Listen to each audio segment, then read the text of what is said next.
Yeah, good afternoon, everybody. Thanks for joining us here from Memorial Field on the campus of Amherst College for afternoon baseball.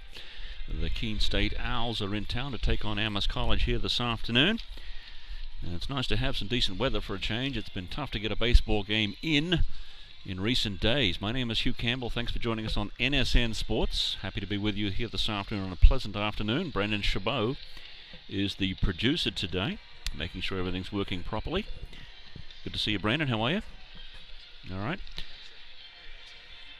Okay, Keene State comes in. 8-9 is their record. Amherst is 4-5. For both teams overall coming in just under the 500 mark. And Keene State's had the benefit of a couple of conference games. Amherst yet to play in the NESCAC. They were scheduled to play Bowdoin yesterday, a doubleheader, but of course the weather interrupted things, as it did last Saturday as well. And Nichols College was supposed to play a doubleheader here, but 7 or 8 inches of the white stuff interrupted that particular day. Have to say, the grounds crew has done a fabulous job of getting this field ready. You'd never know it'd been snowed on here only 2 days ago. Memorial Field underwent a renovation a couple of years ago. Looks pretty good. Our vantage point here is pretty good also. Andrew Ferraro is going to get the start for Amherst, the sophomore from San Francisco, California. He's a right-hand pitcher and has a record of 1-0 on the season and an ERA of 3.86, only 7 innings pitched so far. So Ferraro gets the start today. Brian Ham is the head coach of Amherst College in his 8th season. Jordan Tabakman and Dave Cunningham, the former standout ice hockey goalie and first baseman and also catcher for this Amherst College squad. They get the benefit of Dave's experience here this season, just as the hockey team did this past winter. Now leading off for Keene State, Max Struthers, a shortstop, batting .280 on the season. He'll be followed by Stephen Martell, Connor Longley, Connor Walsh, Christian Bourget, John Tarasio, Devin Springfield, Colby Regione, and Tom Miucci will round out the batting order. Here's the first pitch underway. It is in there for a strike. Ferraro 0-1 with the count on Mac Struthers. Get to the starting lineups as we go along here. There's a foul ball off to the right-hand side, so 0-2 quickly is Max Struthers. 2 pitches in an 0-2 hole is Max Struthers. Close. Call a ball. So 1-2. Struthers lays off that pitch just outside. We're in the top of the first, just underway. Strike 3 called. So Struthers is out of there on a strike looking. Stephen Martell comes up. And Martell, the number 9, a junior from East Hartford, Connecticut, batting .200 on the season. 0-1 is the count on Martell. So Ferraro here in the very early going, hitting his spots nicely.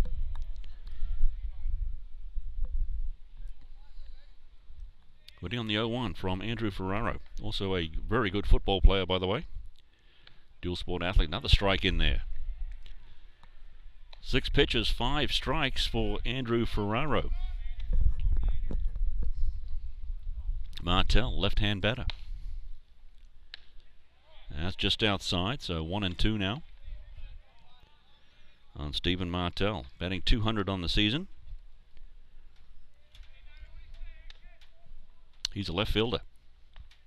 Reaches for that one, and the umpire thinks about it. The umpires today, Tom Ryberg behind the plate, Paul Doobie is in the infield. 2-2 the count to Martell. And fouls this one away. Check swing fouled off to the left.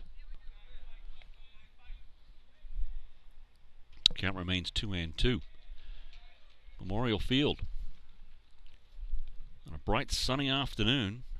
Things are going to change tomorrow though. Heavy rain coming in tomorrow before we strike 3. It is out of there. on a check swing. That's held on by the catcher, Severino Tochi. So 2 down here in the first inning. And coming up to bat now is Connor Longley, right fielder, batting .378. Was pitched to Longley's outside.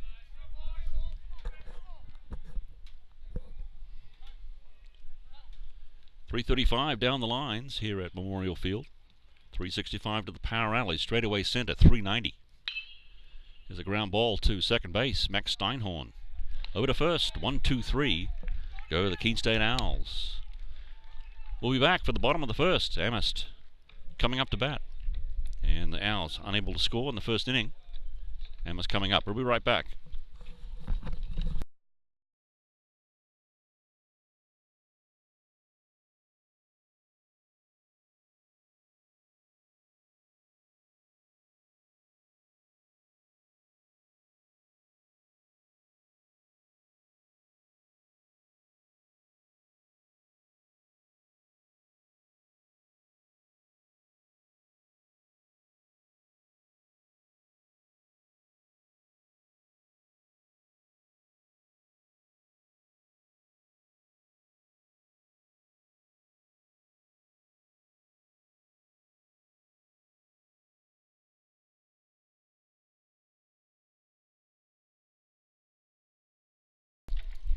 Back here at Memorial Field, bottom of the first coming up. Bit of a slight breeze now starting to pick up here, coming in from dead center.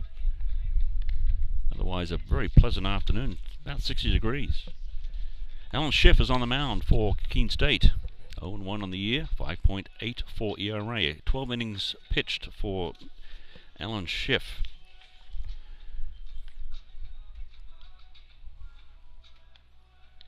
Young man from East Hartford, Connecticut, also a senior. Leading off for Amherst College, it's going to be Max Steinhorn. Made the last play. Harry Roberson, Yanni Thanopoulos, Anthony Spina, Ariel Kenny, Nick Nardone, Chase Henley, Severino Tochi, Ryan Harden, and the pitcher, who will not bat today, Andrew Farrar. The designated hitter is Anthony Spina, in place of the pitcher.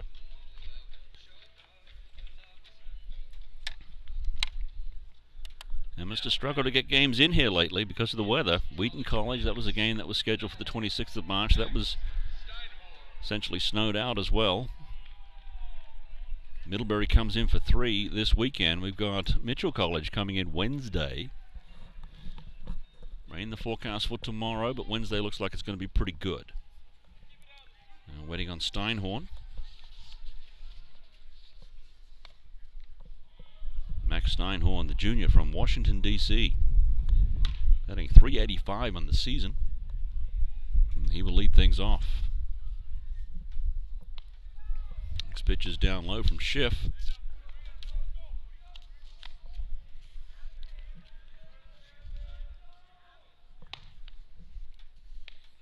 That's in there for a strike, so 2-1 is the count on Max Steinhorn.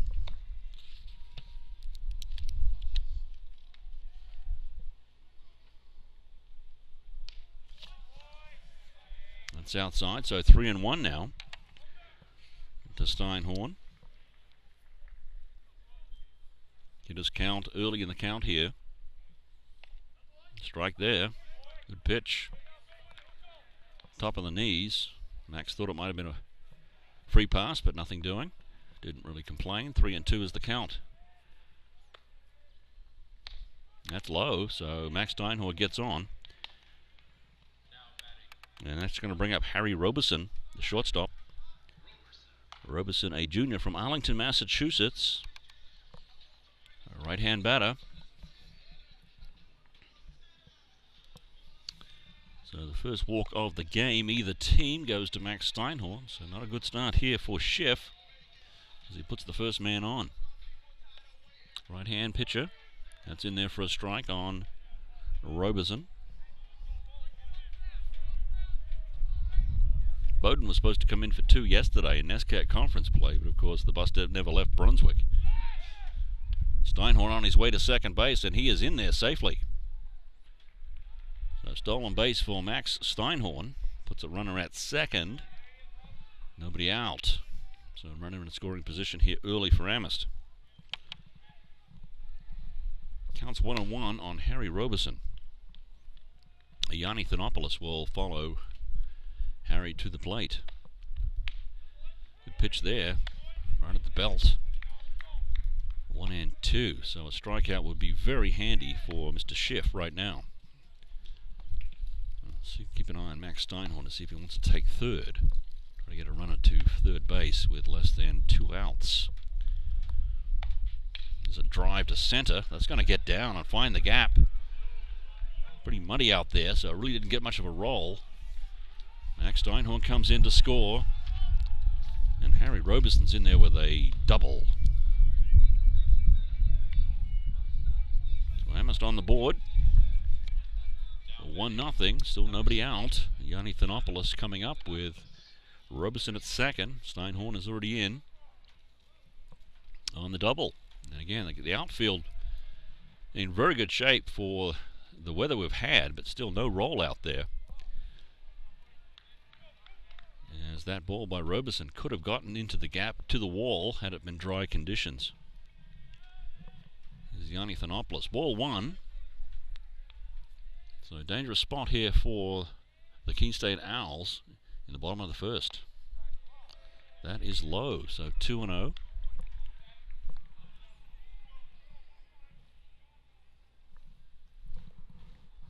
Thanks for joining us on NSN Sports.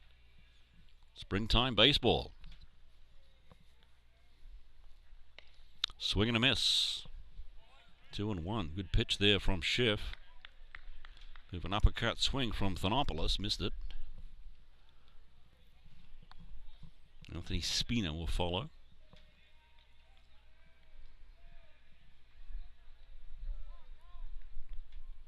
Robeson with a decent lead. At second, that's in there for strike 2. 2-2 the count on Yanni Thanopoulos. Well, if Schiff can get Thanopoulos here and keep Robeson at second base, that will be a small victory.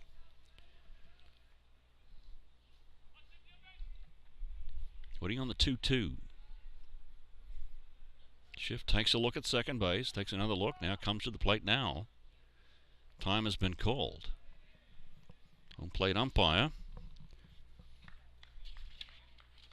That's Tom Ryborg back there. Calls time just as Schiff was into his pitching motion. Bright sunny day here this afternoon. It's about time. We've had some bizarre weather of late. Robeson at second. That's way outside, so 3-2 now. And I think Robeson's giving Schiff some problems there. Threatening to take third. And we'll see what Yanni does with this one. 3-2 the count. There's a ground ball to third. And he won't have a chance on Robeson. And everybody's safe.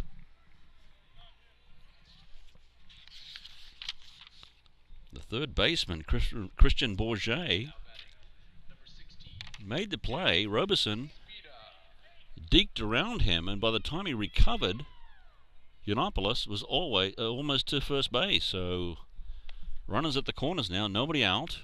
That brings up Anthony Spina. A tough play for Christian Bourget. Caught in no man's land there. Wanted to get the lead runner, but couldn't do it, and by the time he got over to first base, it was too late. There's Anthony Spina. That's ball outside. Spina. 488 in the season. Has been killing it. Senior from Brooklyn, New York.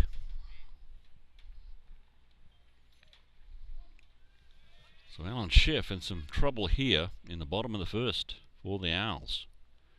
Swing and a miss. Ooh, healthy cut by Spina. Lucky not to pull a muscle.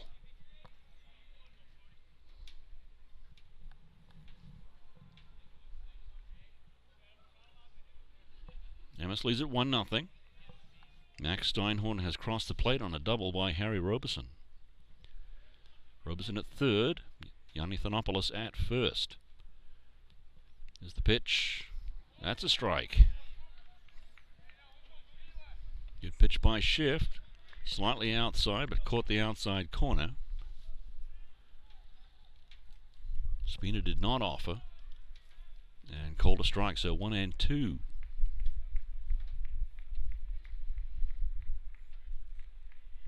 Roberson seems to be content to hold at third. There's a bit of a lead. Thanopoulos not really away from the bag. The ball gets loose, and neither runner can advance.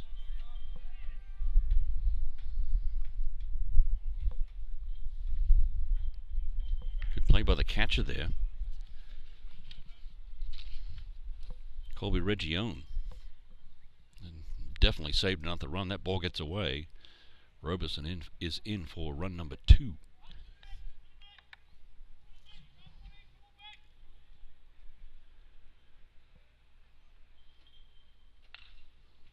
There's a fly ball to right field. It's tailing away. It might be foul, and it is.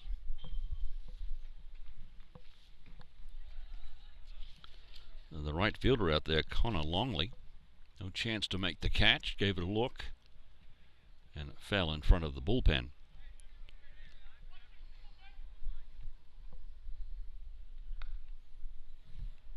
So awaiting Anthony Spina. 2-2 is the count.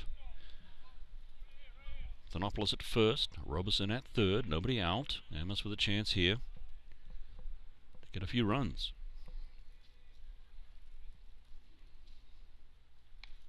That's high and outside, so 3-2. Now Schiff is in danger of loading the bases with nobody out.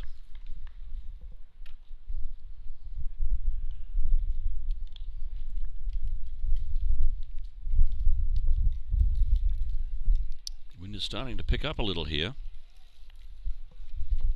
It's coming dead in. And that's going to be ball 4. So Spina does walk, loads the bases. That's going to bring up Ariel Kenny. Kenny only batting 133 on the season. He's been fighting it. And a very good time for Ariel Kenny to break out of a bit of a batting slump. Kenny the junior from Chula Vista, California. So Spina walks. Thanopoulos at second. And now a conference at the mound as the catcher, Colby Region, comes out to talk with Alan Schiff, yet to retire, an Amherst College player.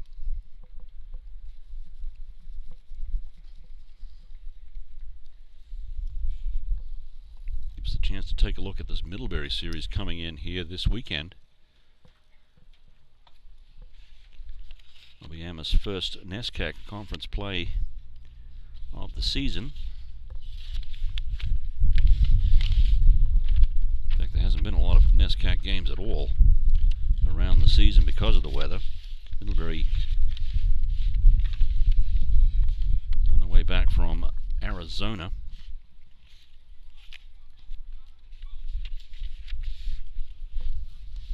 Looks like the conversation is now ended at the mound.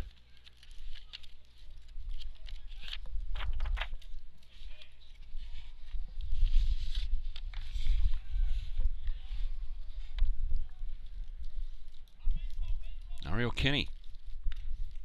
Big cut by Kenny. 0-1 is the count. Swing and a miss.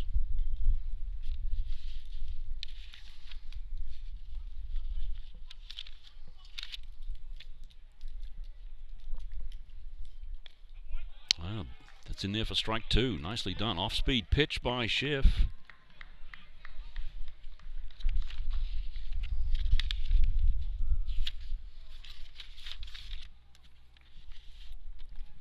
So big moment here for Schiff. And strike 3 called. Swing and a miss. Ariel Kenny, he strikes out. That's a huge out for Alan Schiff. Nick Nardone, the third baseman, comes in. He's batting .400.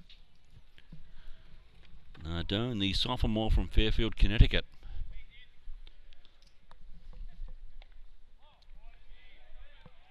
Inside ball one, right-hand batter Nick Nardone. He is the third baseman.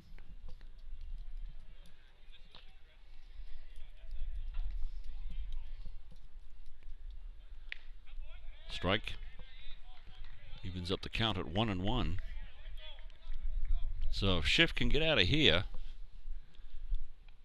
even if it give up a run and get out of the inning 2-0, that will be a minor victory for Alan Schiff here in the first inning, laboring. That ball is in the dirt. Good stop by Region. Again, it gets past him.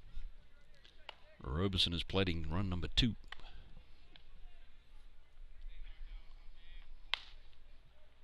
Two-one count on Nardone.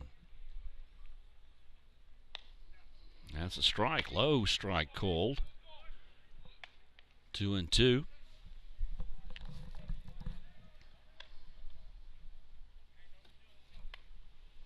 Easy inning for Andrew Ferraro in the top of the first, but Alan Schiff has had a tough time of it here in the bottom of the first. Amherst with a run in, 1 out. And the bases are loaded. Here's a drive towards right field. That's caught there, so that'll get Robeson in on the sac fly. And now there's 2 out. The right fielder, Connor Longley, making a nice catch. So 2-0 now Amherst. But there are 2 down.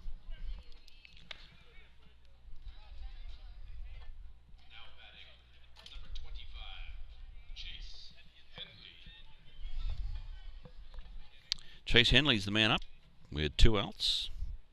First baseman. Sophomore from Pleasanton, California. This one is skied straight up in the air. Chance for Region. It's going to be a tough catch. No, he can't make it. Ooh, fell right behind him. I'm telling you, that thing went straight up in the air. Not an easy play. He had a chance at it, but he went one way and the ball went the other. So Henley, 0-1. And right now, Schiff needs to get out of this inning by getting Henley out any way he can. A base hit here will score Thanopoulos. That's in the dirt. And taking second base. No, held up now and losing the ball. So Thanopoulos comes in to score.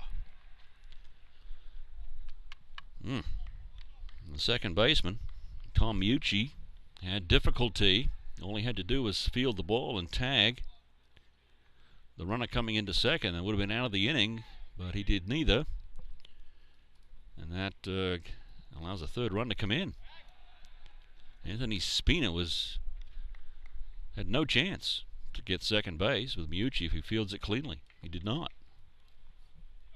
And Thanopoulos comes home.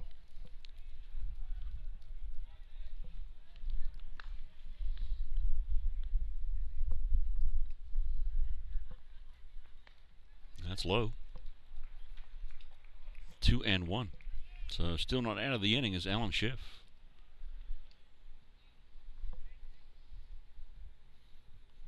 Amherst leads at 3-0. And that last run could have been avoided.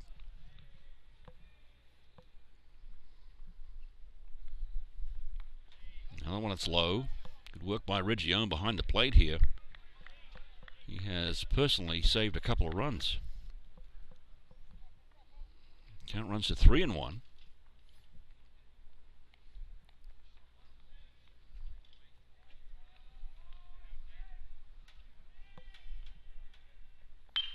On a drive to left. He's got a chance. He's going to hit at the base of the wall. Spina comes in to score. And Henley with a double.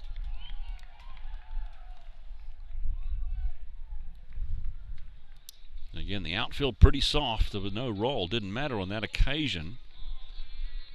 Wasn't quite high enough to get over the fence. Pretty close. Spina comes in from second base easily. So 4-0 now. Alan Schiff has had a couple of chances to get out of the inning, but still remains on the mound. Severino Tochi, number 10, the catcher. Freshman from Weston, Massachusetts.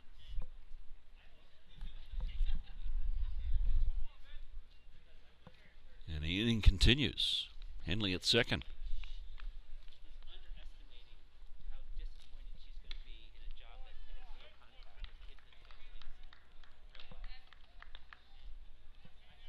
Count goes to 1-1. And Tochi is the 8th man to bat here in the bottom of the first. Swing and a miss.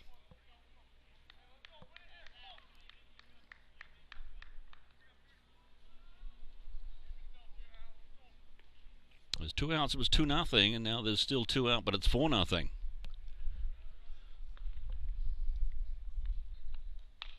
Here's a dribbler, and that's foul.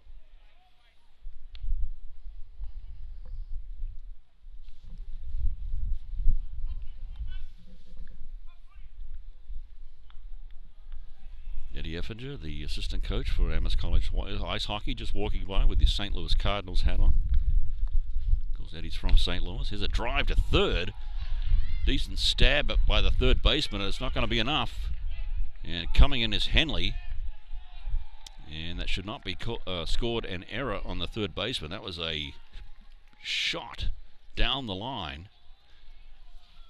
And the third baseman did a good job, Bourget, to get a glove on it.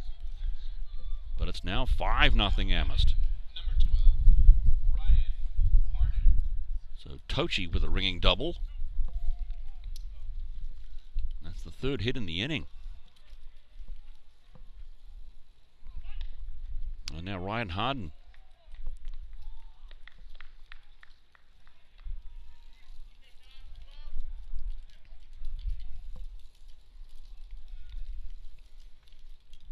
Batting .476 on the season, so he's having a good spring. And that's up and high. So Schiff, his body language looking rather frustrated out there. Yes, he's given up 5 runs here.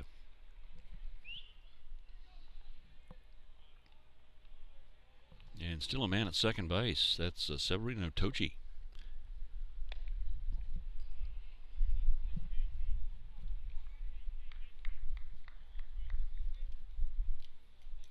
Two and 1 the count now. This pitch was inside.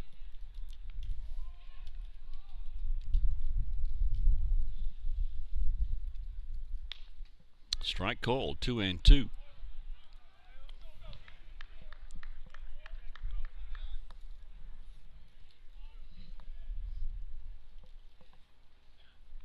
Five runs, 3 hits, 1 error. To the Owls here in the bottom of the first. That one looked pretty good, not called. 3-2 the count. Boy, the pitcher wanted that one. Did not get the call.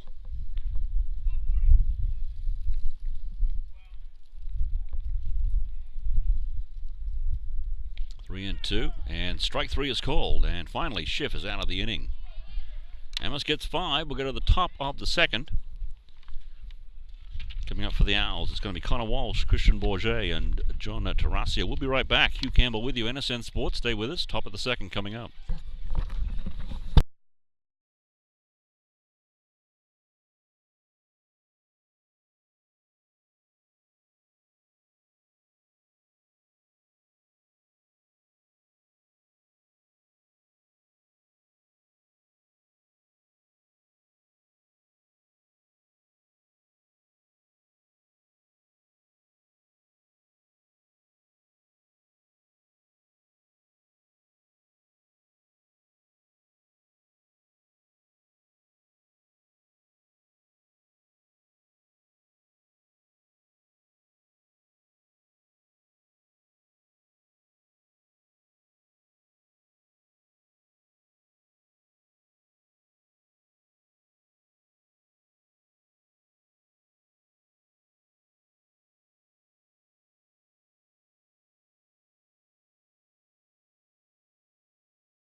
Top of the second coming up. Connor Walsh at the plate.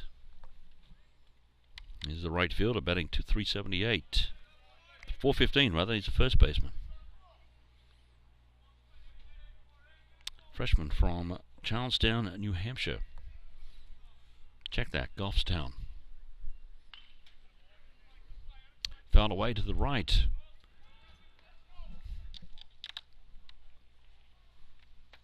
Tough inning for Alan Schiff. Owls find themselves down by 5. That's up and away. Andrew Ferraro back out there. Had to wait a long time between innings.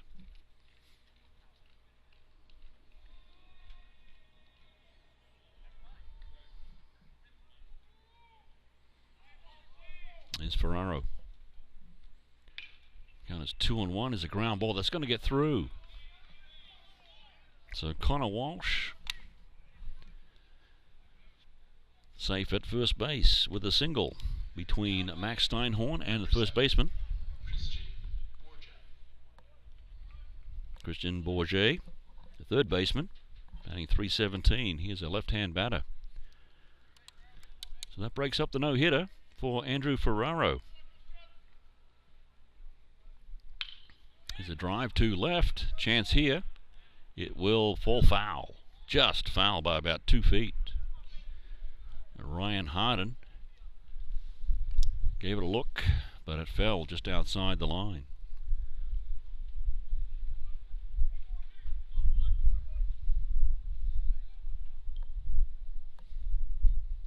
Christian Bourget, a junior from Litchfield, New Hampshire.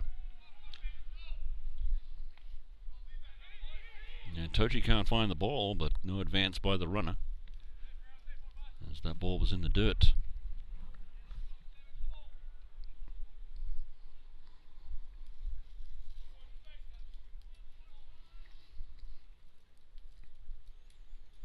Waiting on the 1-1. And a line drive to center. That splits the gap, and again, no roll. Fortunate for Amherst on this occasion. Ball comes into second base, and safe with a double. There's Christian Bourget. Now batting, number 10, John Tarasio. Walsh holds at third base.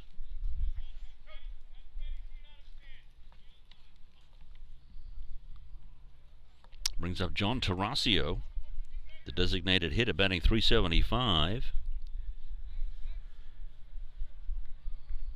Sophomore from Wethersfield, Connecticut. So Keene with an opportunity to get on the board here.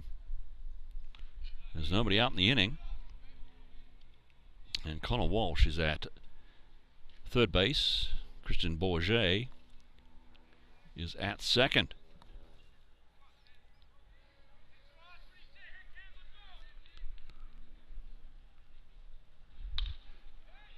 Bit of a number that gets through. This is going to fall. And having trouble in the outfield. Ariel Kenny couldn't see it. That's going to play to run. Walsh comes in to score. Makes it 5-1, just what the doctor ordered for the Owls after giving up 5.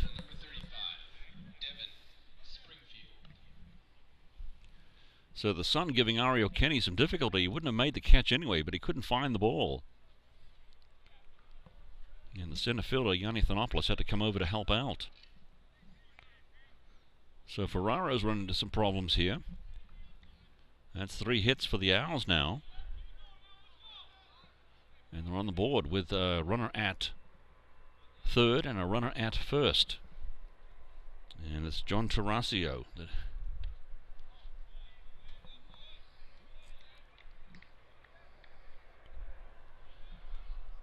Make that Devin Springfield, excuse me. Center fielder, batting 323.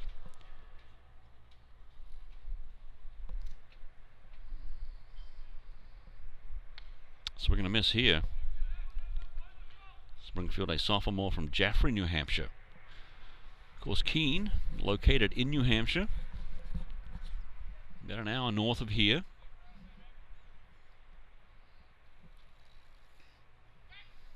Throw to first. Back safely is Tarasio. In danger of being picked off. Ferraro keeping him honest.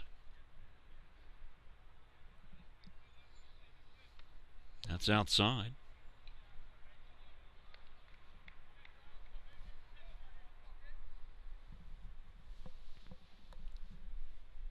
A very easy first inning for Andrew Ferraro. Not the case here in the second.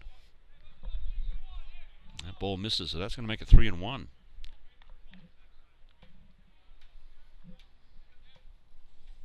So Springfield has a hitter's count, 3-1. Now Ferraro's in danger of loading the bases. And here's a line drive. Going a long way. Kenny's got no shot, and it's over the fence for a home run. A 3-run jack by Devon Springfield.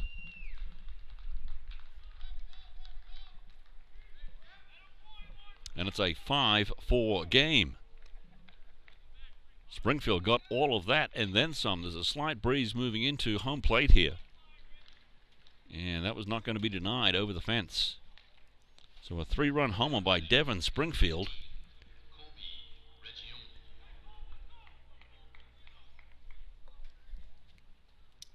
Makes it 5-4. And a conversation at the mound with Andrew Ferraro, who cruised to the top of the first. I don't think he had 10 pitches in the inning, but he has run into some problems here as the Owls have found their range. Colby Region is the next man up. There's still nobody out. And he's the catcher batting 400.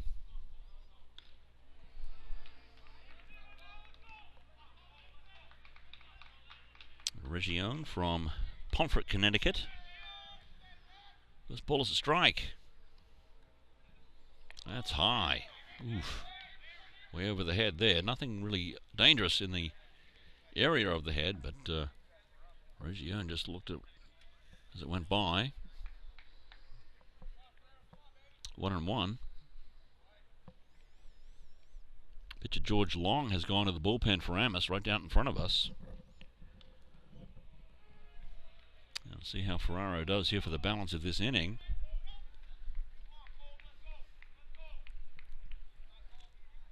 Play for Amherst, top of the second. 4 runs for Keene here with nobody out. Count runs to 2-2. Bases are clear, thanks to Devon Springfield. And here's a drive to right field. Kenny's there, this clean single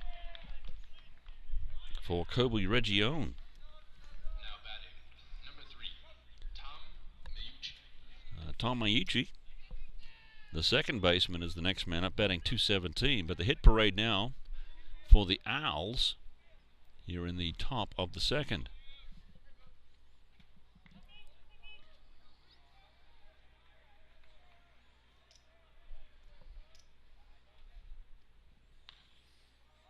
Fouled away by Mayuchi. 0-1.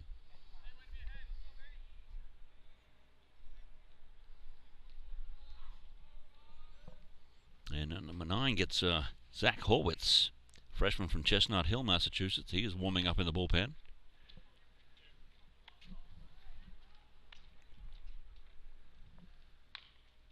Swing and a miss here. Fouled off to the left. So 0-2. It's been a while since Andrew Ferraro has had an 0-2 count. Not since the first inning.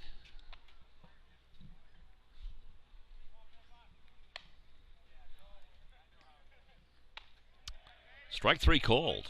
Nicely done. Swing and a miss by Mayuchi.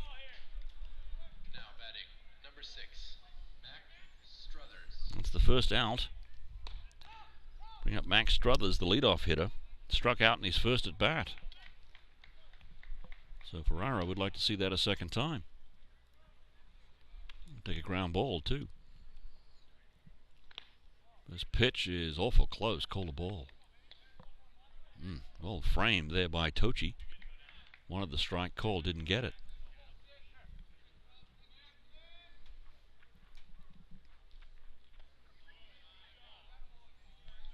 The ball is low, so now it's a 2-0 count.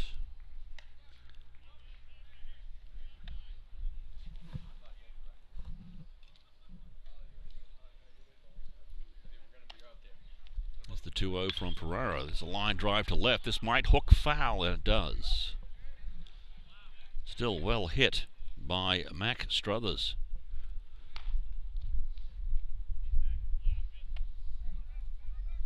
No roll in this outfield whatsoever. That ball almost plugged. More rain in the forecast for tomorrow. Mitchell College comes in Wednesday for a 3:30 start. That's supposed to be a nice sunny day. Strike here.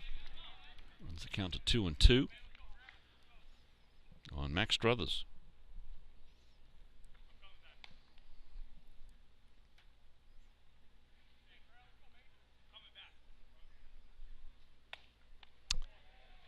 Swing and a miss here. Strike 3. Got him. So 2 strikeouts in the inning. Now batting number 9, Stephen Martell. And 2 outs. So Stephen Martell with the man at first. Left fielder struck out his first at bat. Ball is low, so 1-0.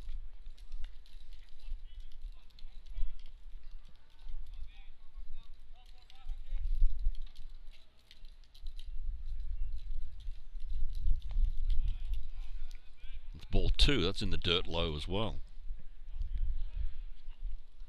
2 outs in the inning, and Ferraro, for his own sake, needs to find a way to get out of this inning without any further damage. Stephen Martell would dearly love to give the Owls the lead right here. That's 3-0 now. Again, outside all the way here. 3 balls to the outside of the plate.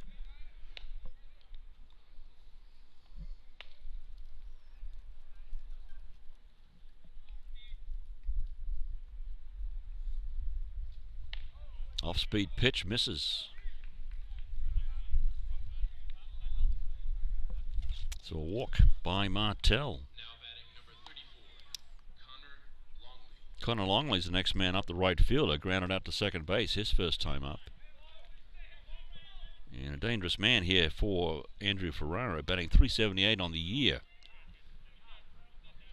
So runners at first and second now. 2 outs in the inning. 4 runs in for the Owls.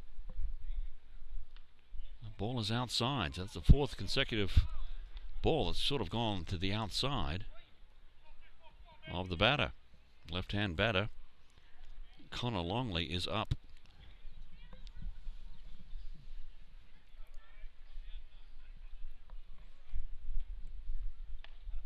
Strike there. 1-1.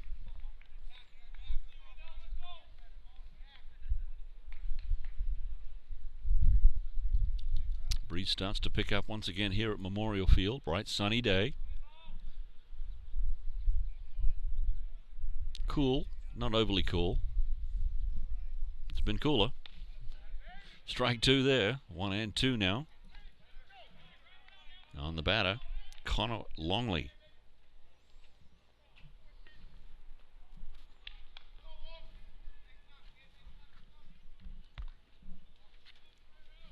Waiting on the 1-2 from Andrew Ferraro.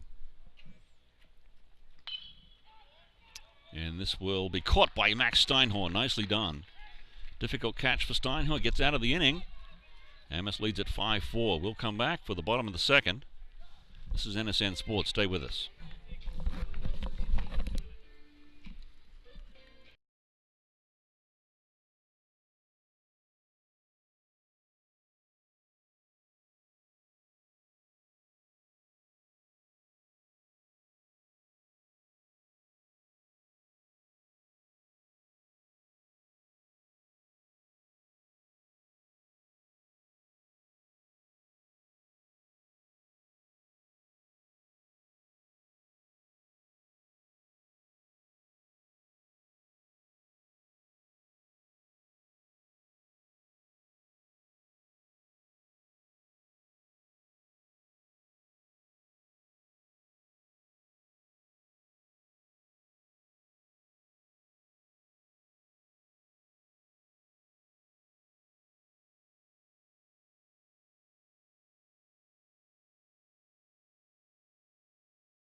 Back at Memorial Field, and we've got the bottom of the second coming up. Max Steinhorn walked his first time up. And Alan Schiff is back out there for another try. Gave out 5 runs in the first.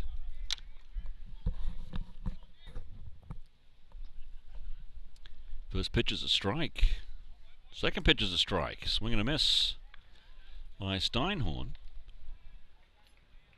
The Amherst Mammoths just announced. Breaking news. The new mascot name, I kid you not, is the Amherst Mammoths.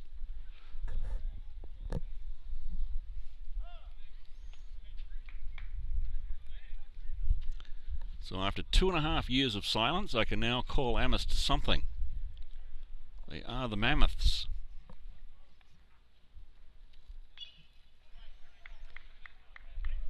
Fouled away to the right by Max Steinhorn for the Mammoths.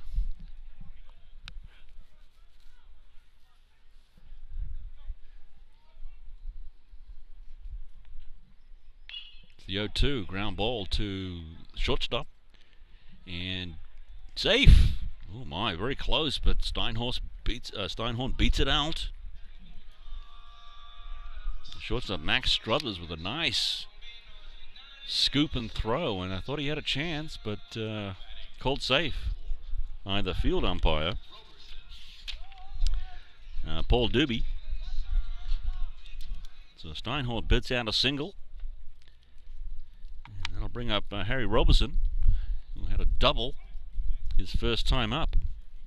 So once again, Schiff puts a man on base with nobody out.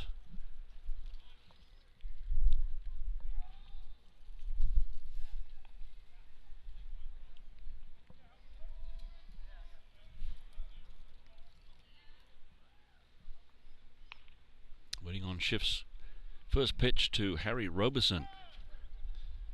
Time has been called. Too much time, apparently.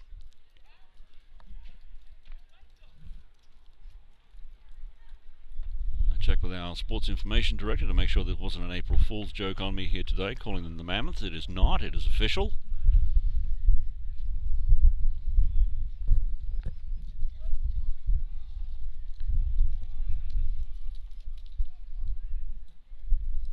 I guess my pick, the Fighting Poets, was a distant last.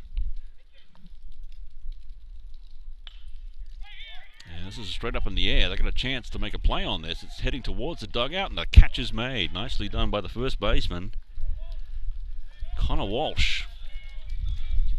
That brings up that takes the first out of the inning.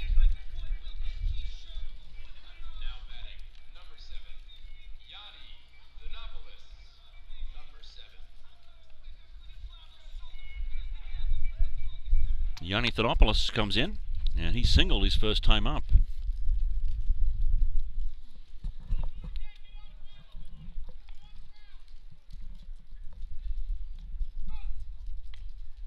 By 4 Mammoths over the Owls.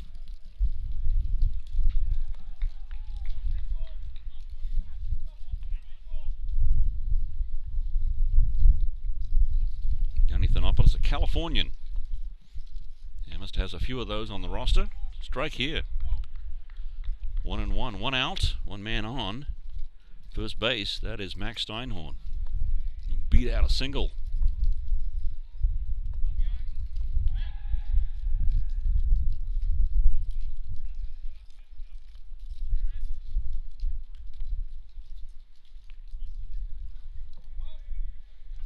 The other contenders for the mascot name, Fighting Poets, my pick, not happening.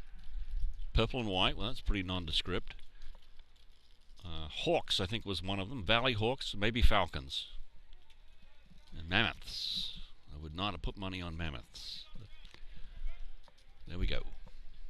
And UConn got beat too after 114 games. So you never know. 2-1 the count on Yanni Thanopoulos.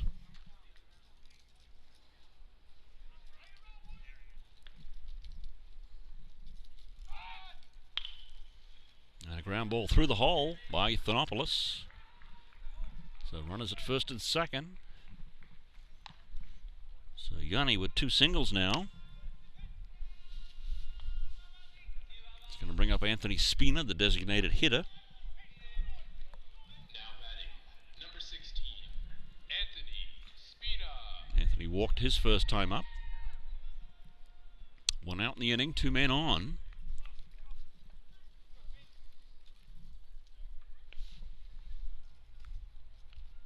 Amherst leads at 5-4.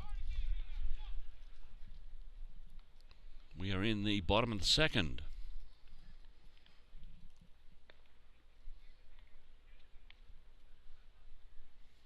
Off-speed pitch just outside, just missed. So 1-0 on Anthony Spina. Alan Schiff has belabored through this first inning for sure, gave up 5 runs and hasn't had much more luck here in the second, although Amherst is yet to put a run across the plate. He has 1 out. 2 runners on. Spina, dangerous man, is up. That's a strike called. Spina batting .488 coming into this particular game. He's a threat to go deep.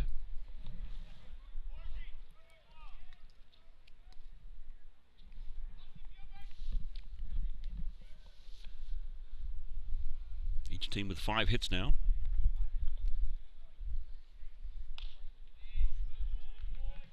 Steinhorn's at second. Thanopoulos is at first. 1-1 the count. 1-2 the count. And there's only 1 out in the inning. So a big batter here for Alan Schiff if he can get him.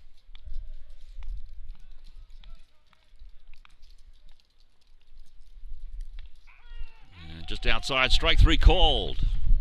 Good pitch by Alan Schiff. And Spina strikes out looking. So 2 outs. That's a big out for Alan Schiff. That's going to bring up Ariel Keene, who struck out his first time up. So 2 outs now. And this is a big at bat too with 2 outs. That hits Keene, so that's going to load the bases. So Keene takes one in the shoulder. And that's going to bring up Nick Nardone. So Nardone with a chance to do some damage here. And Schiff has to keep pitching. Nardone, his first time up, sacrificed to right.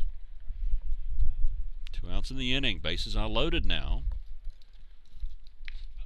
Strike 1 called. Steinhorn at third. Yiannopoulos at second. Keene is at first.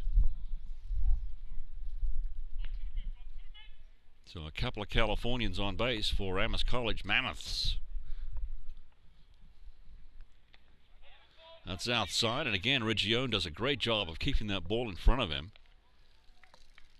He has literally saved 2 or 3 runs today. It's well done by Region, the catcher.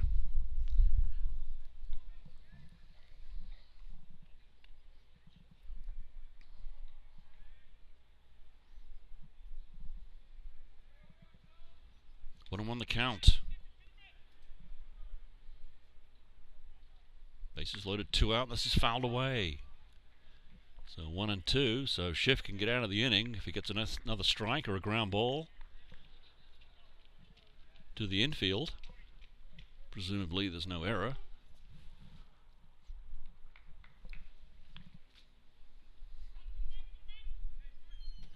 So Amherst threatening here.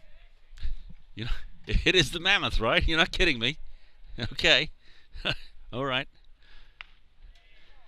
That's inside for ball 2.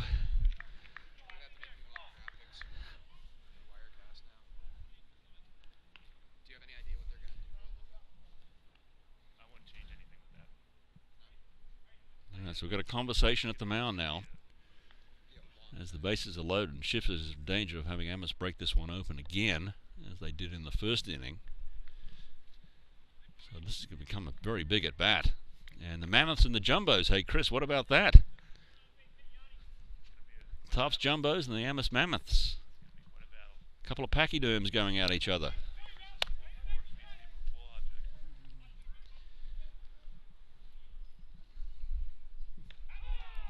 Strike 3 called, and a big pitch by Schiff to get out of the inning. Amherst leads at 5-4. We'll head to the top of the third.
Okay, we're back.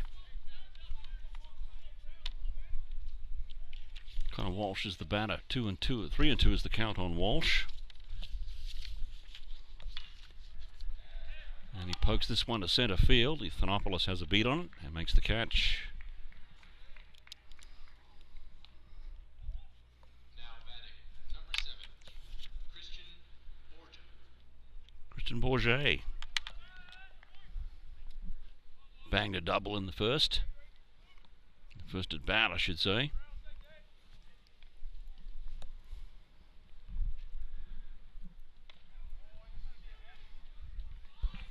Strike 1 is called.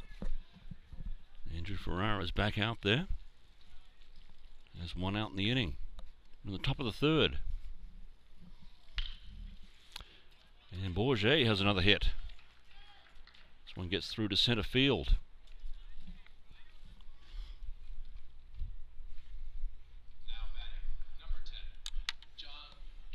And now John Tarasio was up. He singled in his first at bat.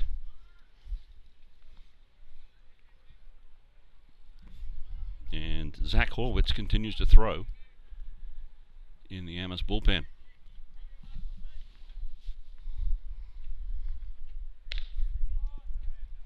Close but called a ball.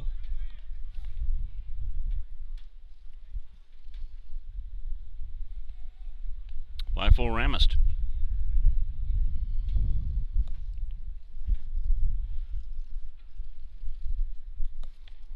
Strike here. Good pitch.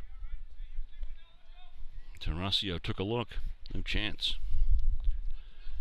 So strike one, and 1 out. Throw over to first. Bourget not going anywhere. As things have tightened up here, and Keene has got 4 runs in the top of the second. But Amherst still leads at 5-4. This one's up and in. Tarasio has to move out of the way. And the count runs to 2-1.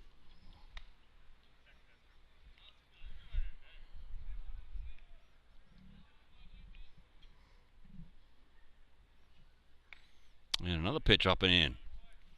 Again, Tarasio has to lurch out of the way. The count runs to 3-1.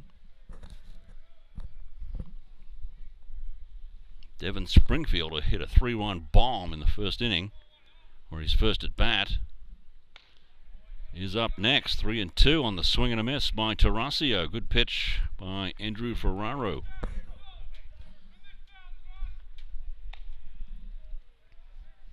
Ferraro, very good kicker for the football team. Dual sport athlete. Strike 3. So 3-1, and he fights his way back and strikes him out. Nicely done. And now 2 outs in the inning. Devin Springfield, the man who hit the 3-run homer, his first at bat. Left-hand batter.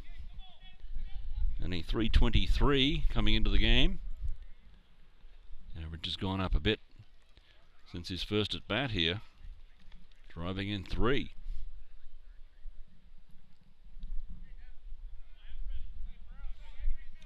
Thanks again for joining us on NSN Sports.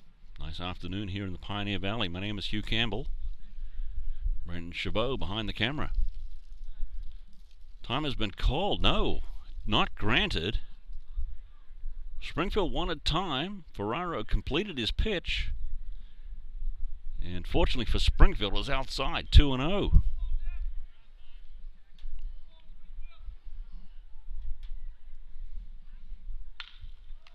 Here's a pop-up into the infield. Let's see if... no, can't get there. Nick Nardone. Ball landed in the bullpen. Count is now 2-1. 2 outs in the inning. Amherst still leads at 5-4.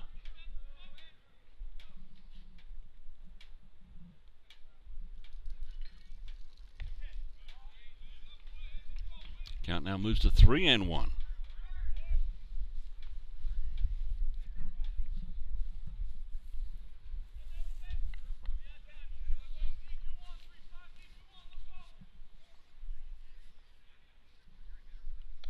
That's inside. So another walk. Devin Springfield takes the walk. I bring up Colby Region. He singled in his first at bat. Yeah, I think head coach Brian Ham willing to give Andrew Ferrara a chance to get out of this inning with 2 outs in the inning. But if Region gets on, it might be a different story. Again, Zach Horwitz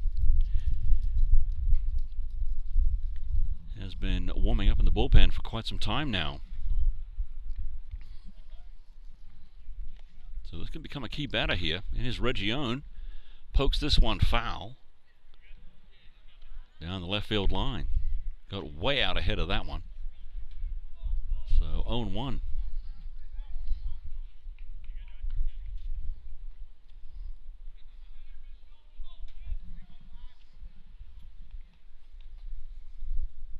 Keene State, 2 runners on, 2 down.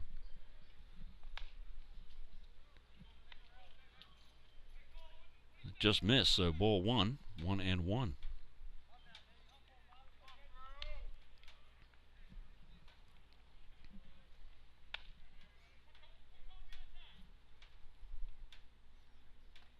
Here's the pitch. This one's fouled away to the right. Reggio late on the swing. So 1 and 2. So Ferrara can get out of the inning here with another strike.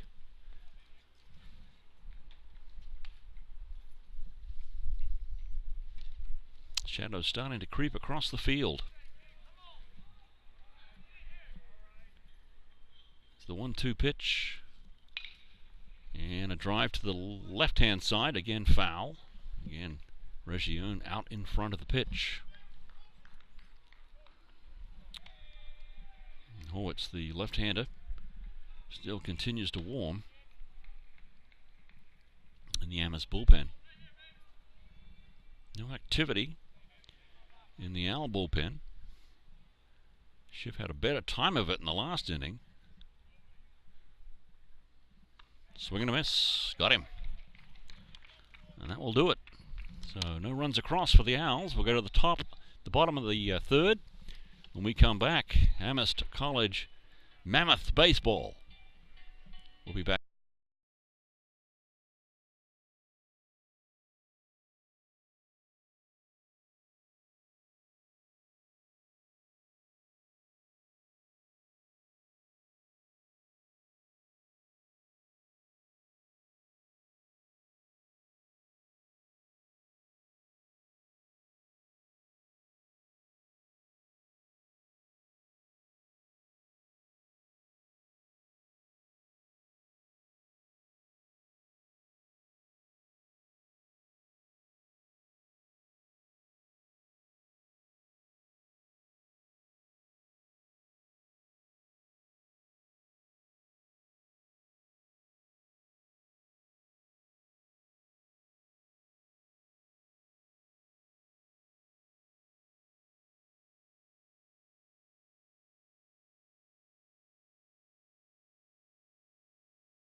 Chase Henley leads it off for Amherst here in the bottom of the third. They lead at 5-4.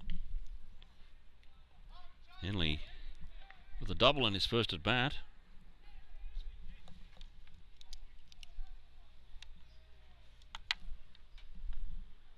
Alan Schiff. Andrew Ferraro pitched around some trouble. In the top of the third, Alan Schiff did the same. In the bottom of the second, and he's out there again.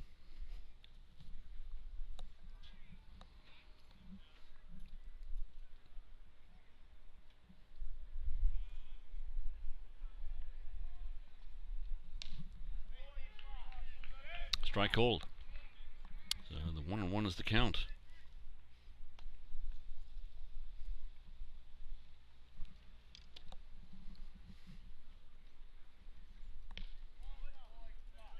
Low and outside, runs the count to 2-1. Here at Memorial Field on the campus of Amherst College. Amherst leads at 5-4. Good pitch there, off speed, outside, catches the outside corner, runs the count to 2-2. Men's lacrosse coming up this weekend. Doubleheader in baseball on Saturday.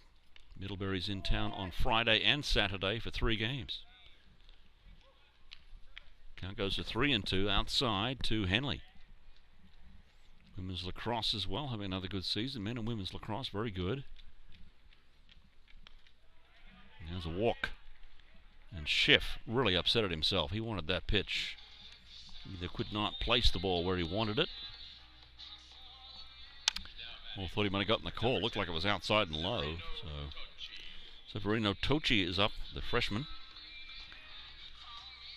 from Weston, Massachusetts. Weston just outside of Boston.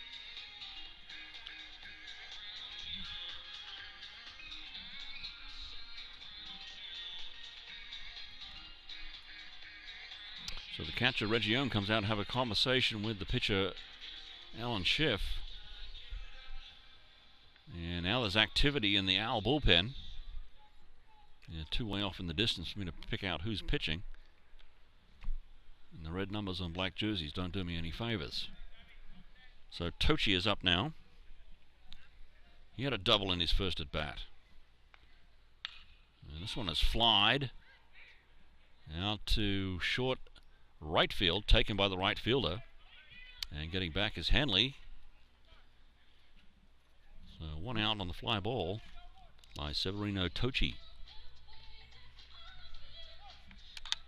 He's going to bring up Ryan Harden, who struck out in his first at bat. One down in the inning.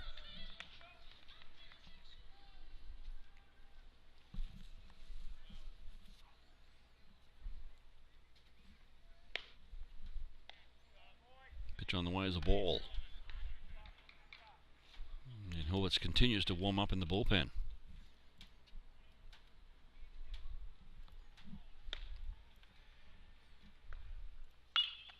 Ground ball foul to the left-hand side. To Ryan Harden. Man at first is Chase Henley. Count is 1-1 on Harden. Swing and a miss. Put him out front on that one. Off-speed pitch. Harden could not catch up. 1-2. Mavs lead at 5-4.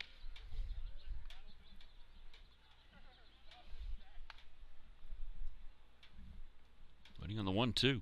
And another off-speed pitch. Caroms off the ankle of Schiff and bounces into short left field.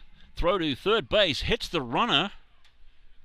Henley was hit by the ball as it came in. And let's see what the call is here. It's going to say everybody's safe.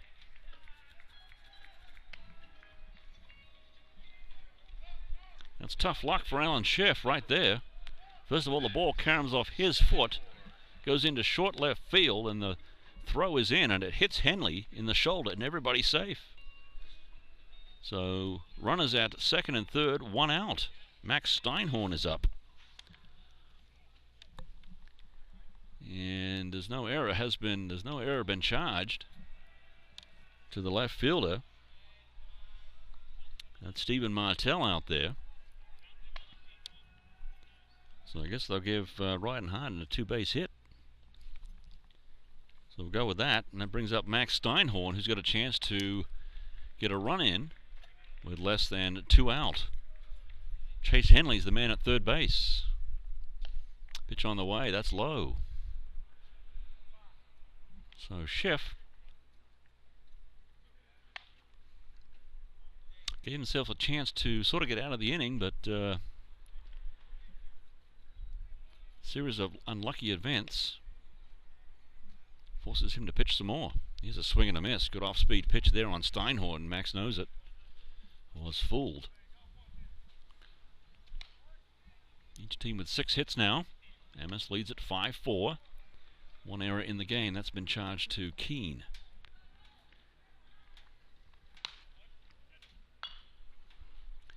Here's a dribble to second base. Double clutch. A runner is in. Good work by Steinhorn to sacrifice and get the run in. Amherst now leads at 6-4.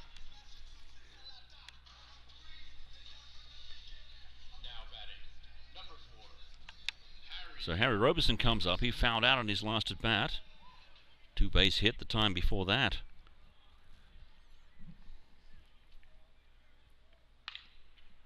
And hits a stab at second base, but it gets away, and Robeson's going to be safe at first base. Tom Miucci had a nice play, but the ball got away from him, and before he could get up and recover, Robeson was on his way to first base. So Amherst leads at 6-4. 2 outs in the inning, and Yanni Thanopoulos is up. And no error charged to Miyuchi on that play. I think that's a good call.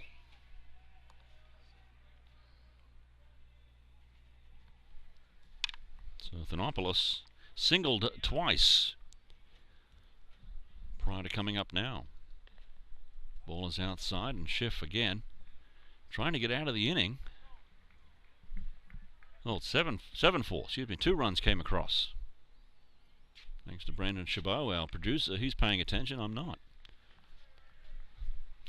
It's the Mammoth thing. It's got me all confused. 7-4 Amherst.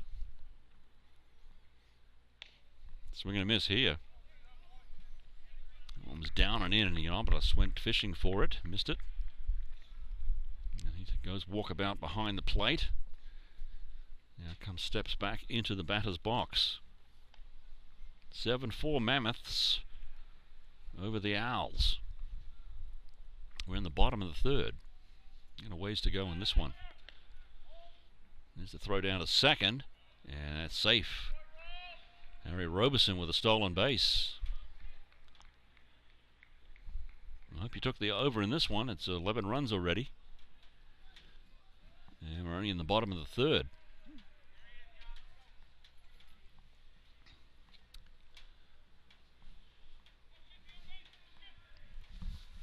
Two and one the count. Now Yanni Thanopoulos. Pitch by Schiff. That's outside. Looked like a tired throw on that occasion. So I wonder if Alan Schiff is running out of gas here. 3 and 1 the count.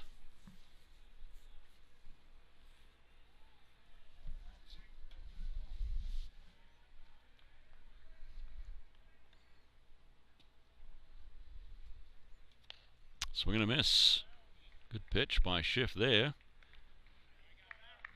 So 3 and 2, and Alan Schiff would dearly love to have Yanni Thanopoulos swing and miss a 3rd time here. 7-4, Amherst with the lead. 2 outs in the inning. The runner at second is Harry Robeson. Drive to left field. That's not going to work for Schiff, and it's booted out there. Robeson comes in, and out at second base is Yanni Thanopoulos. Trying to stretch a single into a double, and he's out at second. He's still lying prostrate on the dirt. Can't believe it. And the Owls are out of the inning finally. 8-4. Amherst with the lead. We'll be back. Top of the 4th coming up. Hugh Campbell with you, NSN Sports. Stay with us.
All right, we are in the top of the 4th. Amherst leads 8-4 now. And new pitcher on the mound for Amherst College. It is Zach Horwitz, number 9. No record. A .93 ERA out of the gate. There's a line drive to left field, so Horwitz is greeted rudely by Tommy Edge. Trying to get into a second base situation. He's on second. Trying to stretch a single into a double, and he is out by a lot. Had to wait on the umpire's call to make sure. Max Steinhorn with the tag, and the left fielder, Nick Nardone, with the strike. So one away. Tom Maiucci down by 4 runs, trying to stretch a single into a double. It does not pay off.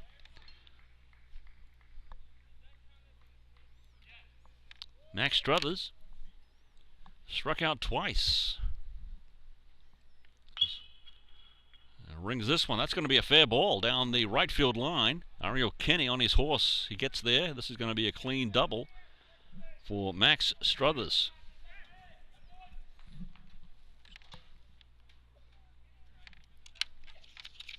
And that hugged that right field line.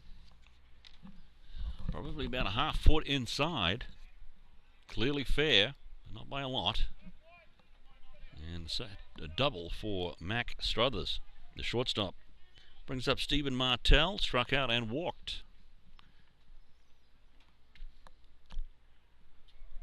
Now the PA announcer did call Amherst the Mammoth, so I guess the joke's not on me. It is official.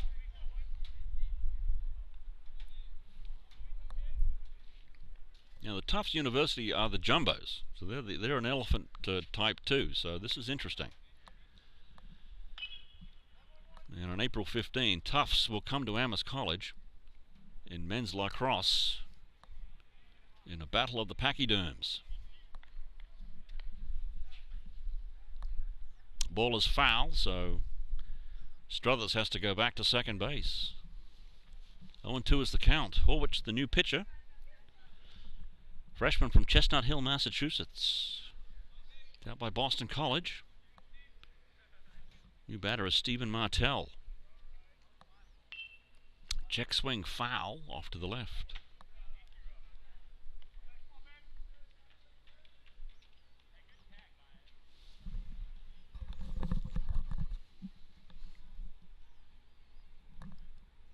Oh, 2 count. So Horwitz is coming throwing darts. Struthers got a hold of one down the right field line, but otherwise he's been throwing aspirin tablets up there. See if it continues. Stephen Martell.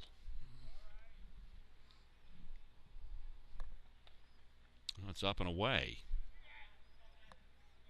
Well done by Tochi to snag that, otherwise that could have gone a long ways. Still bright sunshine here at Memorial Field on the campus of Amherst College. The breaking news, the new mascot name is the Mammoths. It's an infield pop coming to Max Steinhorn. Easy play for Max. 2 away. Connor Longley now.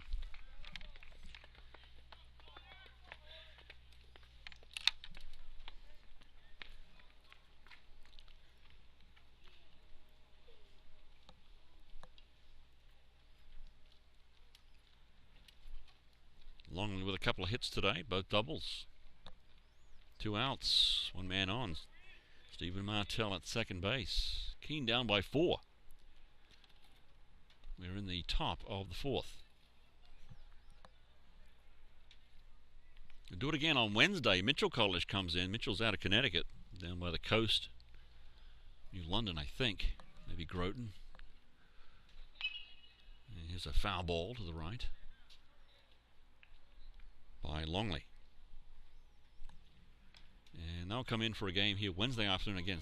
Rain in the forecast for tomorrow, but sunny days forecast for Wednesday. Who knows? We're in New England. Can change every 30 minutes. And then Middlebury for 3 coming in this weekend, starting on Friday. That's a 4 o'clock game. This is fouled away. Again, the count 0-2. So Horwitz getting ahead of the batters consistently here. And then a doubleheader on Saturday. I guess the forecast for Friday is a little iffy in terms of precipitation. And we'll wait and see on Saturday. The month of April going to be very busy for the baseball squad because of all the washouts and snow outs, ice outs, just bad weather outs. Last year was pretty good. We had a very nice spring last year. The year before that was iffy. And here's a foul ball right at the plate. Count stays at 1-2. 2 outs in the inning. Martell still at second base. Zach Horwitz looking to get out of this inning with no runs scored. He's got one more out to get.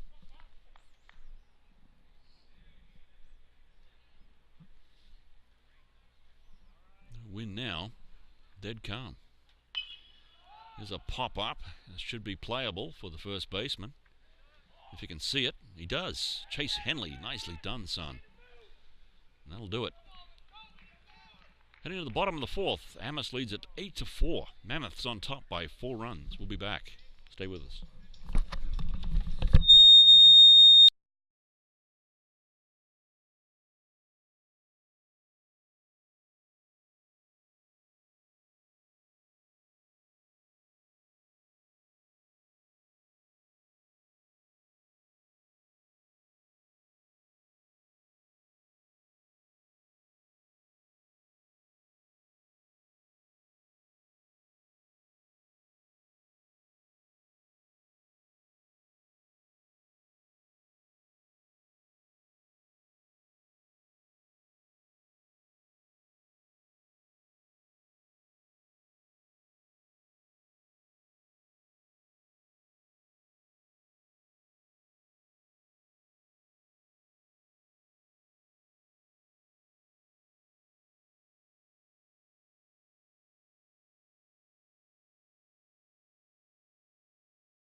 Bottom of the fourth, Memorial Field. Amherst leads at 8-4. New pitcher in the game for the Keene State Owls, Michael Wasserman, number 18.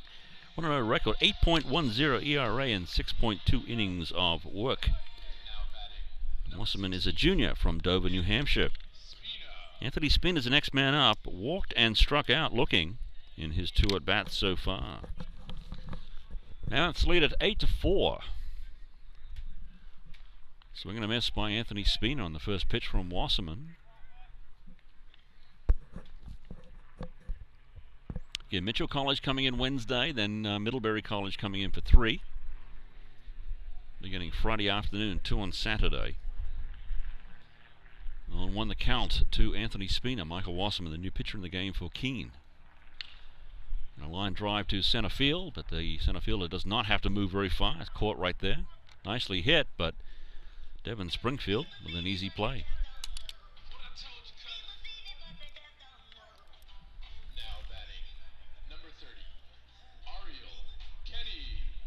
That brings up Ariel Kenny. Struck out and hit by a pitch and 2 at-bats here so far. We're in the bottom of the fourth. It is 8-4 Amherst. Strike 1 by Wasserman.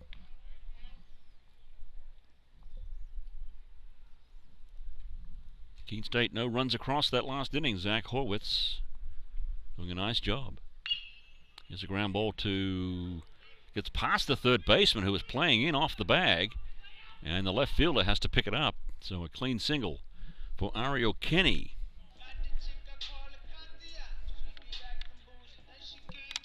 And third baseman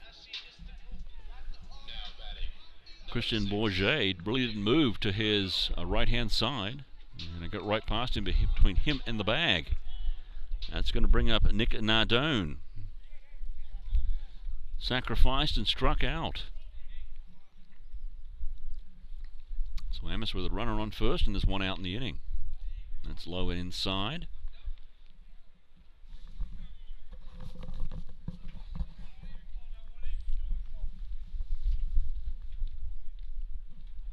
Waiting on the 1-0. And reached out, and this will fall in between the shortstop and the left fielder. So a base hit for Nick Nardone. So Amherst with 2 on and 1 out now. And that's going to bring up Chase Henley. A double and a walk for Henley.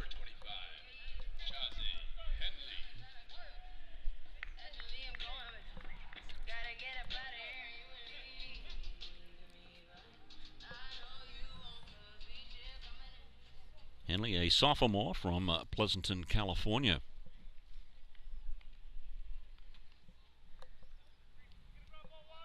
So Osman retired the first man he faced, but since then he's got 2 runners on. Strike 1.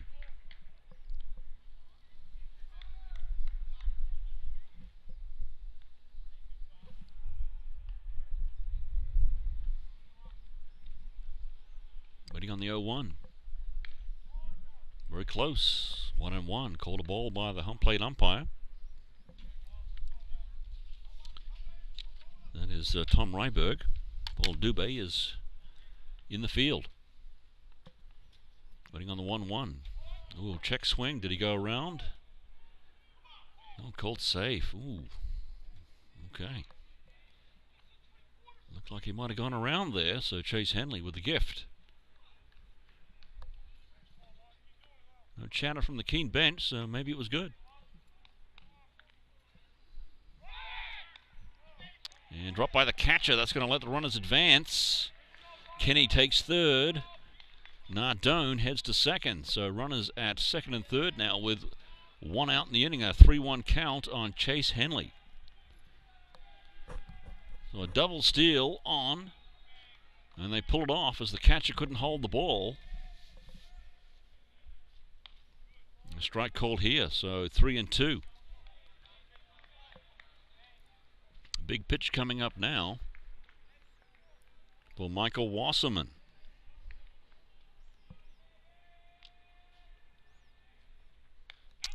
Struck him out.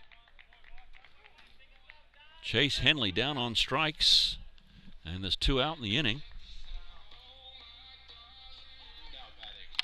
Severino Tochi is the next man up to try and get the runs in, if he can, to add to the lead. 8-4, Mammoths lead it. First pitch is a strike. Breaking pitch over the knees. Kenny at third. Nardone is at second. 2 outs in the inning.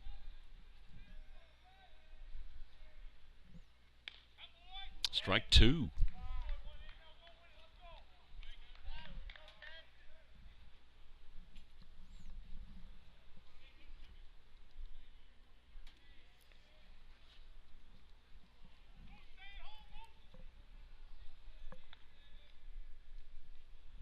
Here comes the 0-2 pitch.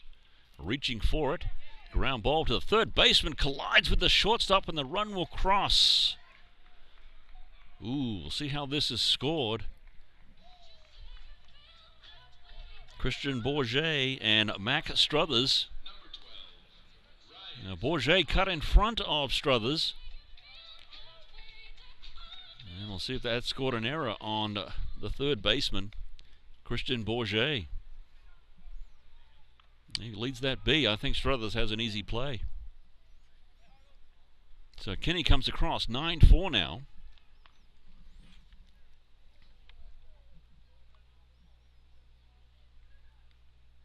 So Tochi reaches on the error. And the first pitch here is a foul ball to Ryan Harden. So Tochi reaches on the error. A run comes across. Ariel Kenny is in. Nick Nardone moves to third.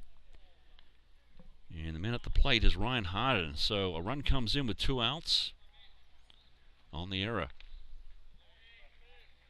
Ball is up and in. Makes it a 1-1 count. So Keene had a chance to get out of the inning with no further damage. Not to be. And now time has been called, and there's going to be a conversation at the mound. First baseman wants to have a word with his pitcher. It's Connor Walsh coming in to have a chat. Brings the catcher out with him, Colby Region. Maybe they've got a play on. Keeping an eye on Ryan Harden, or Nick Nardone, excuse me, there at third base. Ryan Harden is at first.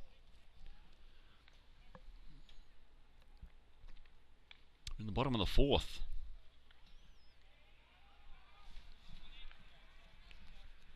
Amherst with 10 hits. Keene with 8. 2 errors though. One very costly. The pitch is up and out. It's 2-1. And looks like there's more action in the bullpen for the Keene State Owls.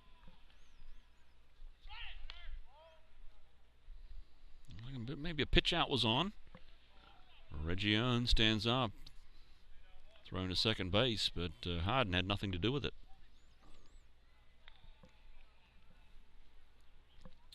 So now it's a 3-1 count with 2 outs. Runners at the corners. Mammoth's looking to do more damage here. Good pitch, strike, and down to second base, and he is safe. Gets in under the tag. Region put a strike down to second base, and the second baseman couldn't handle it. Tom Miucci. And that's Tochi. It's Ryan Harden at the plate.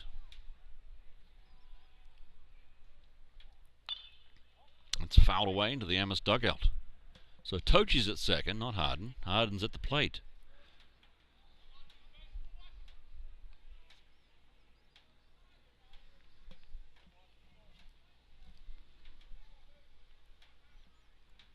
Waiting on the 3-2. There are 2 outs. And Bourget can't handle this line drive down the third base line. The throw comes to the plate. Tochi crosses. And 2 more runs are in.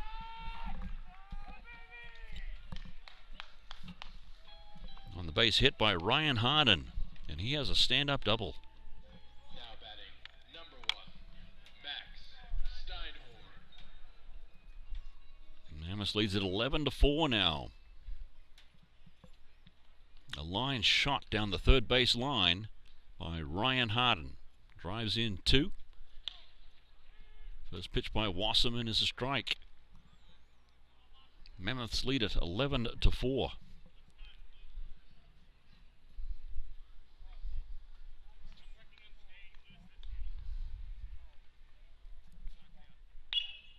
And here's a drive to center. Springfield is there, makes the catch. That's the 3rd out of the inning. When we come back, it'll be the top of the 5th. Keene now down by 7. This is NSN Sports. We will be back.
Top of the fifth coming up. It's going to be Connor Walsh, Christian Bourget, John Tarasio. Amherst leads at 11-4. Mammoths have a 7-run lead.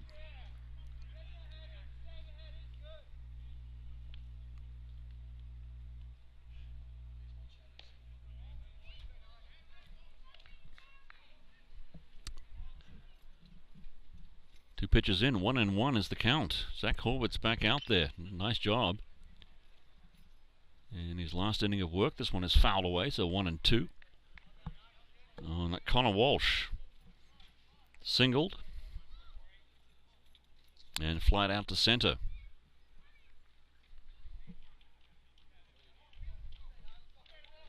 Ball is in the dirt, 2-2. 5 runs in the first for Amherst College. 3 runs in the third, 3 runs in the fourth. No errors. Keene got 4 in the second. 2 errors. Count goes to 3-2. Off-speed pitch misses by Horwitz.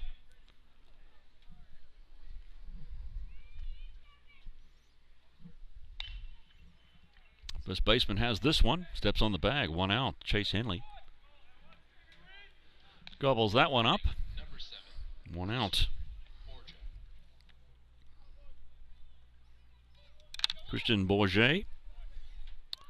A double and a single. Left-hand batter. He has not been fooled today.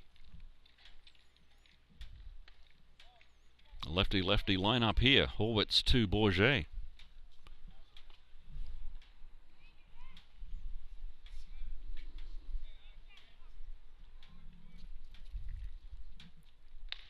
Swing and a miss. Blew it right by him. So Horwitz throwing some heat.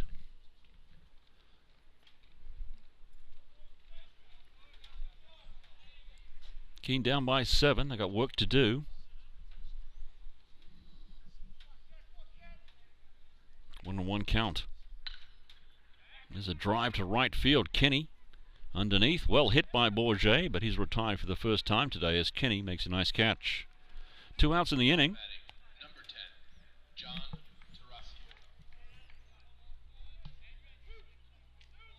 John Tarasio is up. He singled and struck out his first 2 at-bats. So Horwitz can get out of this inning 1-2-3 if Tarasio can be retired.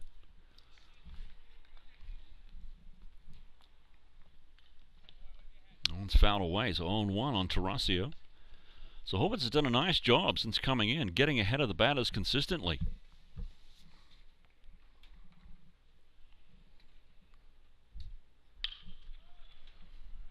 There's another fly to center. It's in the sun. They could have trouble here. Getting over is Yathopoulos, but making a nice catch to his left.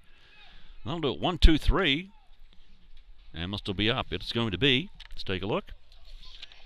Harry Roberson, Yanni Thanopoulos, Anthony Spina when we come back. Hugh Campbell with you. 11-4. Amherst Mammoths with the lead.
Roberson, Thanopoulos, and Spina.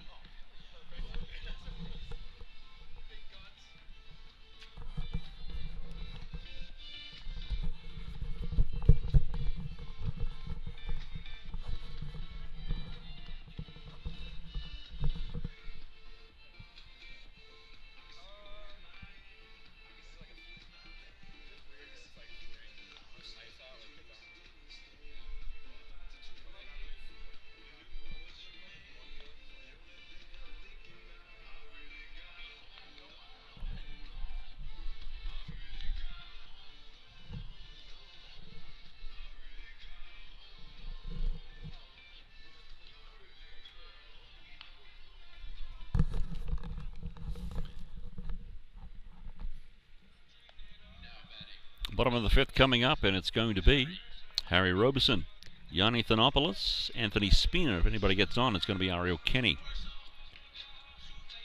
Thanks again for joining us on NSN Sports. Amherst leads this one 11-4. One's in the dirt. Michael Wasserman back out there for the Keene State Owls.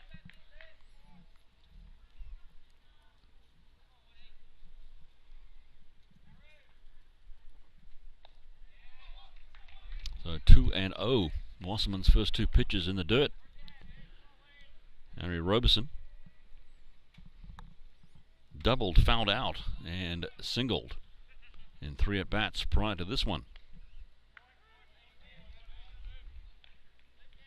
Gets the call there, making it a 2-1 count. Wasserman, last inning, was spotty. 3 runs came across. That one's low, so it's going to make it a 3-1 count.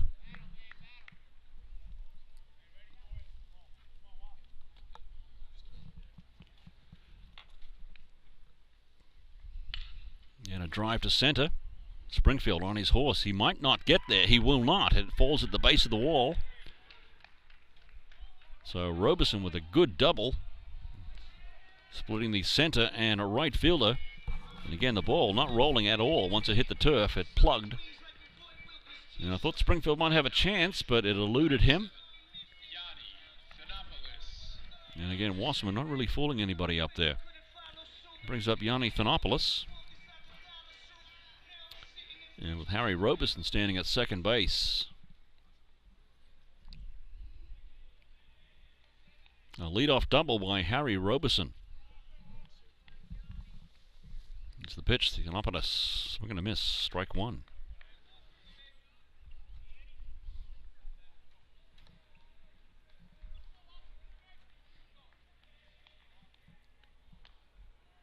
Because the sun is directly in the face of the outfielders. Second baseman has this ground ball over to first, one away. Roberson goes to third base, so Amherst has a runner at third with less than 2 outs, and it's going to bring up Anthony Spina. Now batting, number 16, Anthony Spina. Walked, struck out, and lined out to center in his 3 at-bats. We've got a conversation at the mound with the head coach coming out. We'll see if there's a pitching change. Wait here a moment. Anthony Spina is at the plate. Doesn't appear to going to be a change. There is action in the bullpen for the Owls, but it looks like Wasserman's going to stay out there for the moment.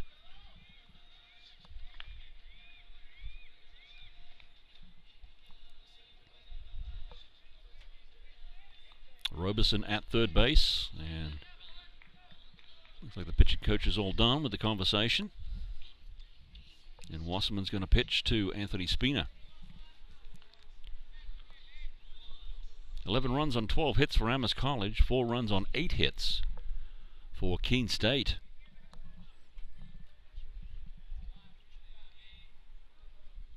And the shadows have crept across the third base third of the field.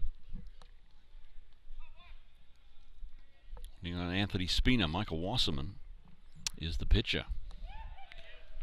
Almost hit him.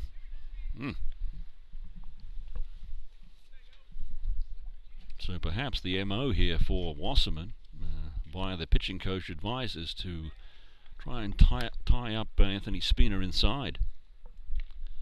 Run across the plate, strike one. 1-1. Don't forget, NCAA National Championship comes up tonight. Gonzaga and North Carolina. This one's fouled away by Spina. 1-2. I think it's a 9:20 tip-off or something. I might make it to halftime.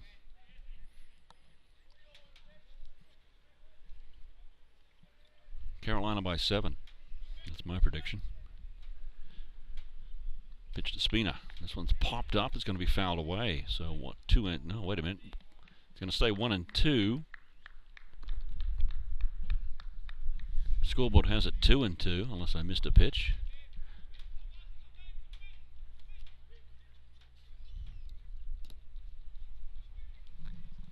Now let's go with 2-2, I guess. Okay.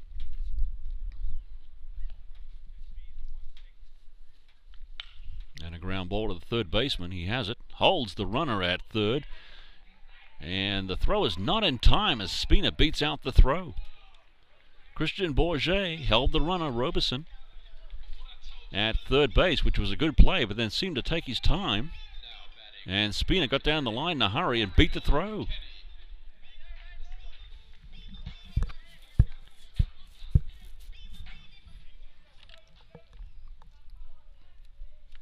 So Ariel Kenny will come up and see if he can do some damage.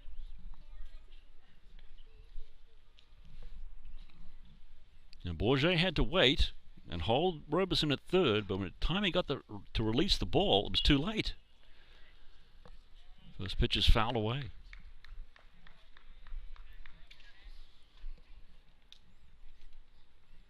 So Christian Bourget has done well with the bat, but he's had a tough time of it in the field here today.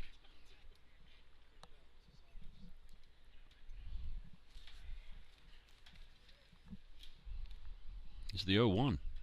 Swing and a miss. 0-2. One out in the inning. Runners at the corner. Robeson at third. Anthony Spina is at first.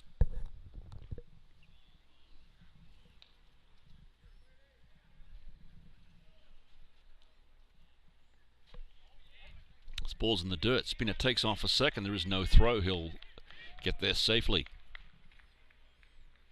So now runners at second and third with less than 2 outs.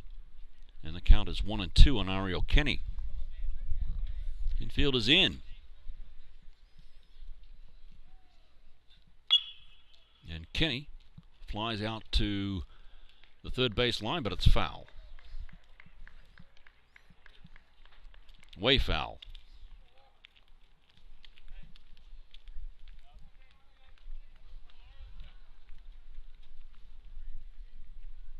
Count stays at 1-2 on Ariel Kenny from Chula Vista, California. That one's low. Did he offer? No.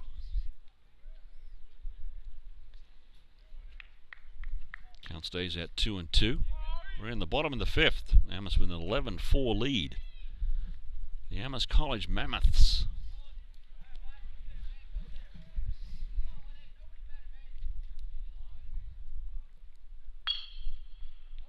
This one's fouled away to the third base line again.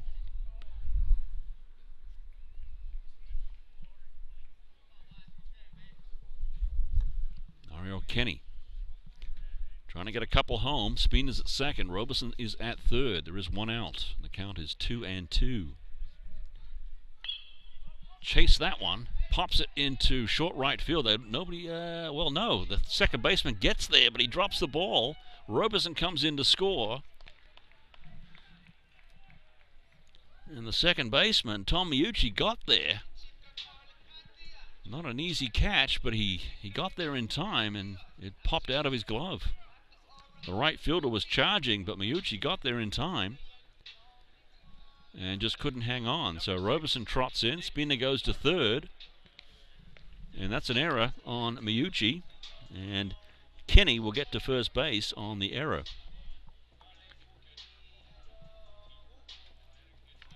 Nick Nardone sacrificed, struck out, and singled in 3 at-bats prior to this.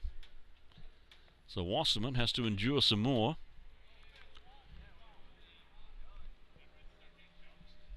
And Amherst leads at 12-4.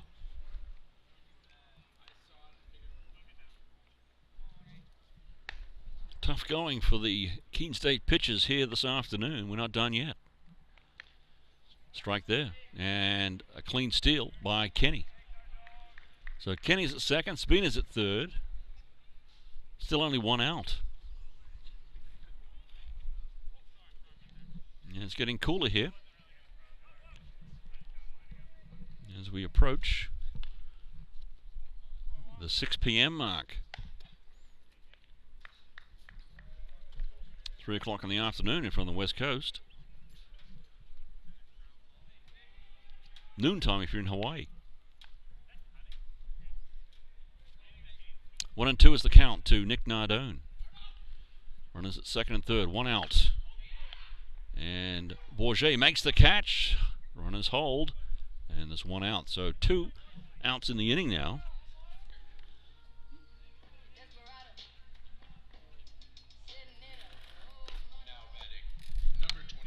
So Christian Bourget with a nice play. Held the runners at third and at second.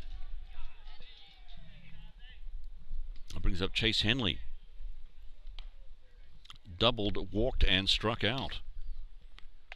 So 2 outs in the inning. 1 run across here in the bottom of the 5th.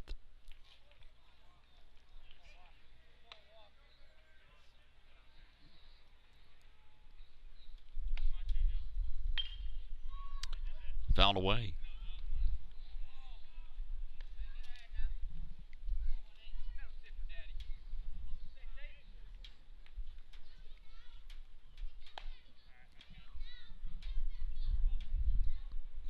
One count on Chase Henley.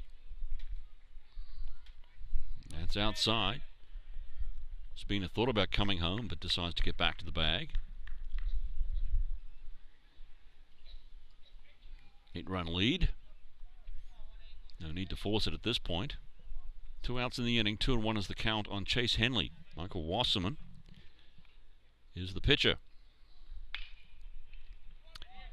Shortstop has this one. Throw to first base, and they're out of the inning. Max Struthers with a nice throw over to first. And it's 12-4, Amherst College. We'll be back with the top of the 6th coming up. Keene State will be at bat. Back in a bit.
Devin Springfield, Colby Region, Tom Miucci up for the Keene State Owls. They are down by 8 runs.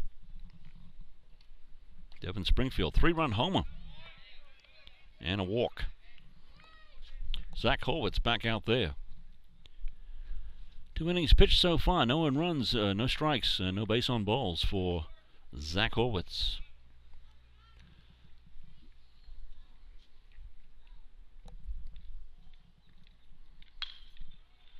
There's a drive to center field. Thanopoulos has this measured.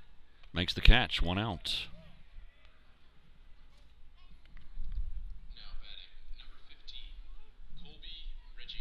Colby Region. So fly out to center field for Devon Springfield. Region has singled and struck out, and 2 at bats. Zach Horwitz, left-hand pitcher from Chestnut Hill, Massachusetts, only a freshman, has looked good here this afternoon. And reaching for this one, will it drop? It will not. It's a foul ball. Colby Region, the catcher. Young man from Pomfret, Connecticut. He's a junior.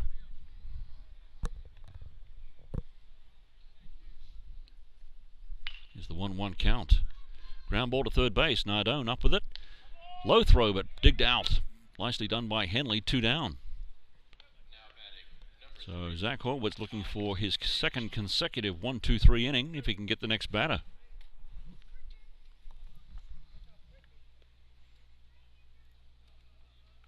And that will be Tom Miucci, second baseman, in the dirt. 1-0. Horwitz working quickly. And a fly ball out to center field. Thanopoulos. Second consecutive 1-2-3 inning for Zach Horwitz, who looks really good.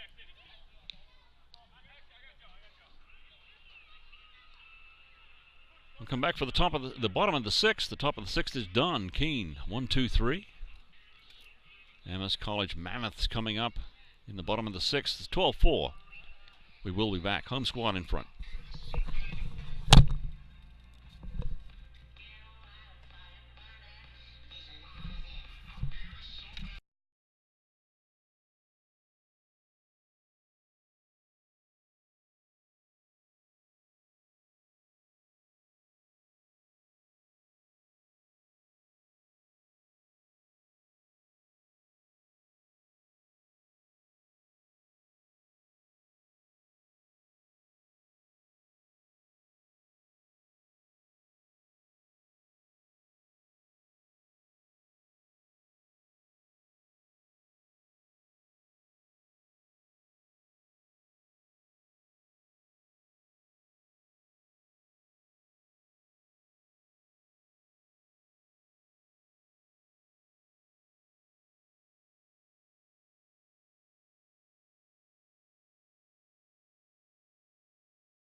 New pitcher for Keene coming in the bottom of the 6th.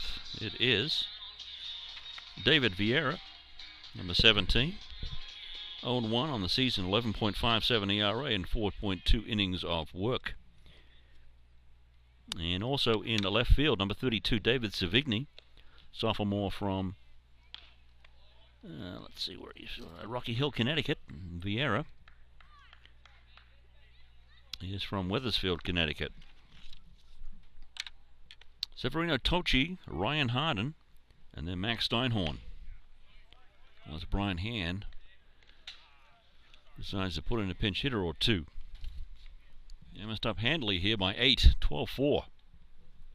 0-2 is the count quickly on Severino Tochi. He strikes out on 3 pitches. So Tochi down on strikes.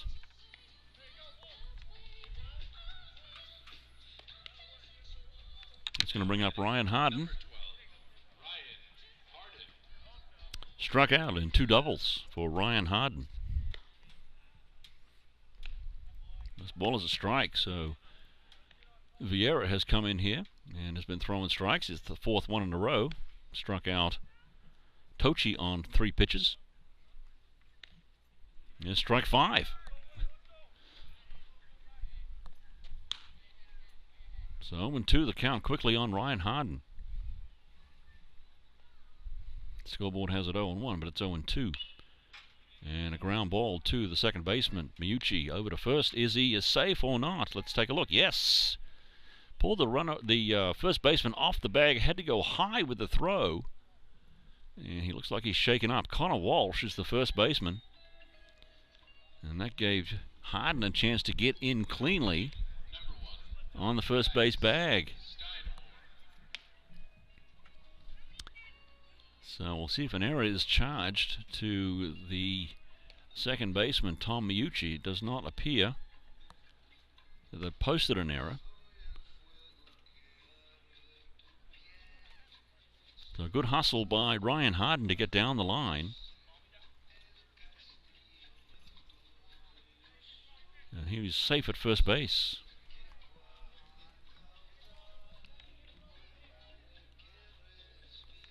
He's going to bring up Max Steinhorn, top of the order coming up for Amherst. And they're going to rule that a single.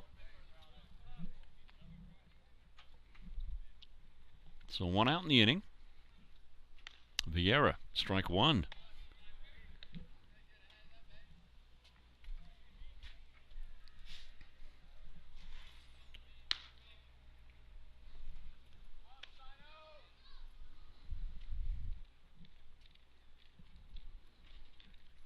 Harden is going to second base. Throw is down. He is safe in there.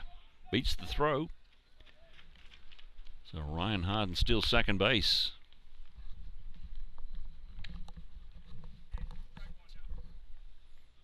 Colby Region with a good throw, but not in time. And the count is 0-1 with the man at second base now. Max Steinhorn is up. Had a good day. He's walked, singled, sacrificed, and flied out to center.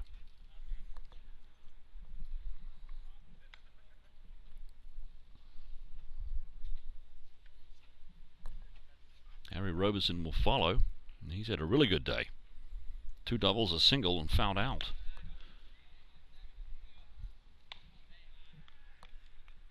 Waiting on the pitch from Vieira, 1-1. Swing and fouled away by Max Steinhorn. Max, a second baseman, junior from Washington, D.C.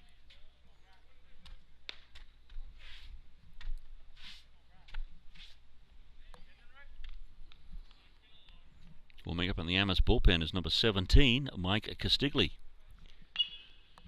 This one's fouled away to the third base side. Count will stay at 1-2. Mike Castigli is warming up in the Amherst bullpen. Horwitz has been impressive. Zach Horwitz.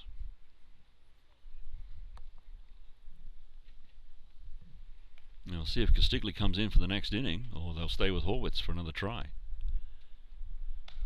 1-2 the count, 1 out. We're in the bottom of the 6th. Fouled away once more by Max Steinhorn. And the big news today, the mascot has been named. It is the Mammoths.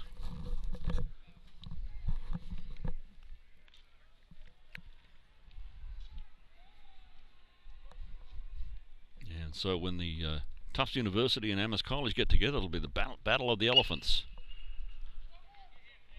And this ball is booted by the shortstop, so Harden's going to come in and score.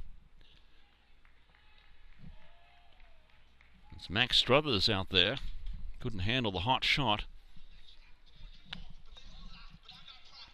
from Max Steinhorn. And that's an error scored on Struthers. So Max Steinhorn reaches on the error. And Harry Roberson is up. 2 doubles, a single, and has fouled out. 13-4 now. Amherst has scored in every single inning except the second.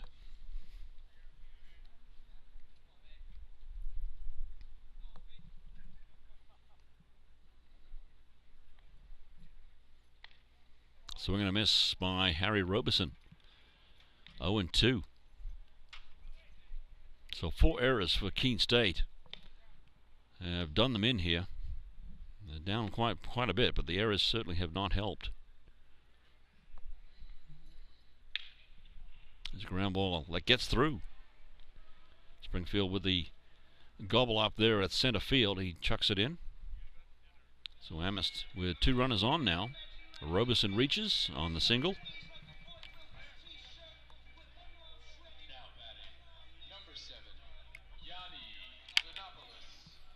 So Harry Robeson has gone 4-4-5. Yanni Thanopoulos is up.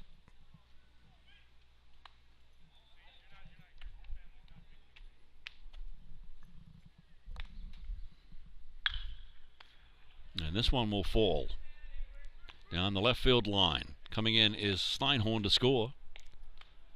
And Amherst leads at 14-4. So another single by Yanni Thanopoulos. That's his 3rd single of the day. Actually his 4th single. He's tried to stretch a single into a double and was thrown out at second. And a ground ball to first base. Anthony Spina comes up. Walked, struck out, lined out, and singled. As the Mammoths continue to pile on here. 14-4.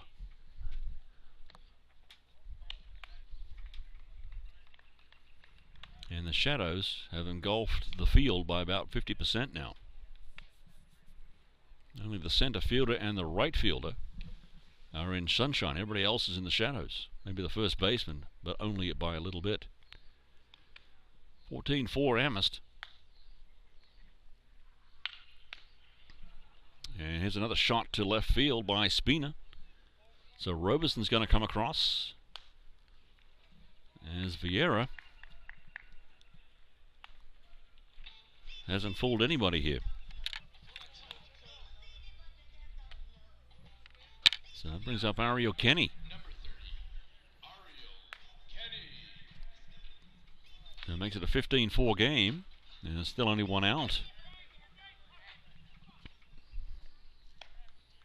Kenny struck out, hit by pitch, single, and reached at first on an error. Here's a ground ball to the 3rd baseman.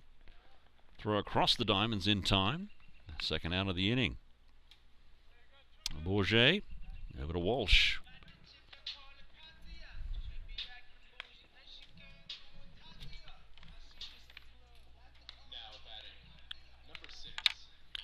It's going to bring up Nick Nardone.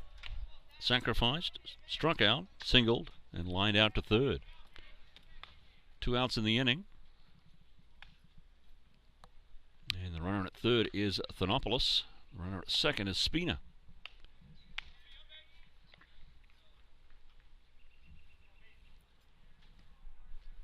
Getting cooler here by the minute, eh, Brendan? Yep. Mike Castigli. Here's a line shot to left. That's going to get over the head of the left fielder. It's going to go all the way to the wall. It's going to bring in 2 at least.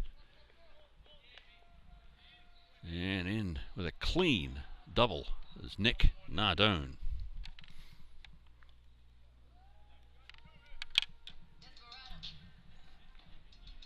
It's going to make it 17-4.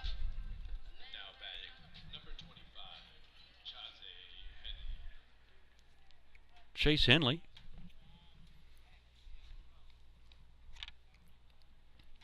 A doubled walk, struck out swinging, and a ground ball to the shortstop is what's in on his resume here this afternoon. Good size to Henley, 6'3". Looks like a tight end up there. Strike called here by Vieira, who has struggled in this inning, in relief of Michael Wasserman. 5 runs in.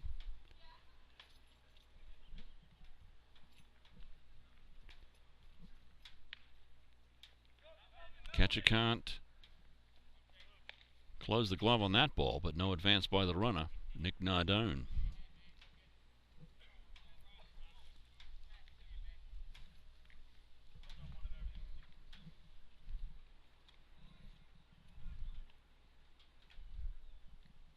pitch by Vieira. That's in the dirt.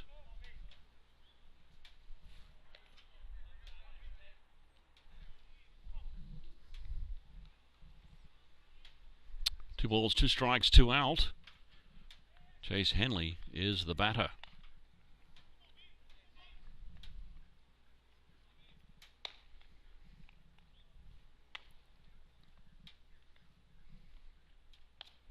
Runner at second is Nick Nardone.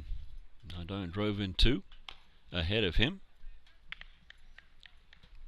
Count is now full, 3-2.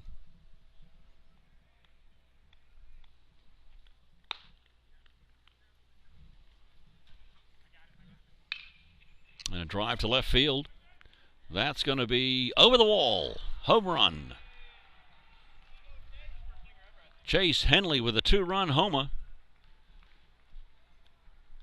Makes it a 19-4 game.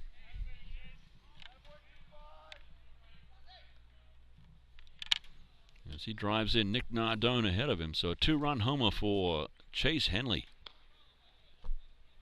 7 runs in the inning.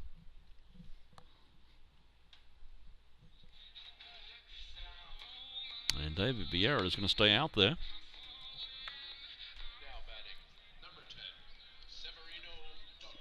Severino Tochi is the next man up. Doubled, flat out to right. Reached on an error and struck out swimming. And we've got a conversation at the mound. Let's see if we have a pitching change. There is action in the Keene State bullpen.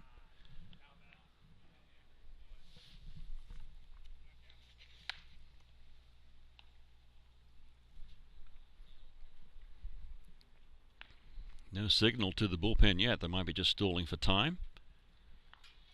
Amherst up big in this one. They lead it by 15.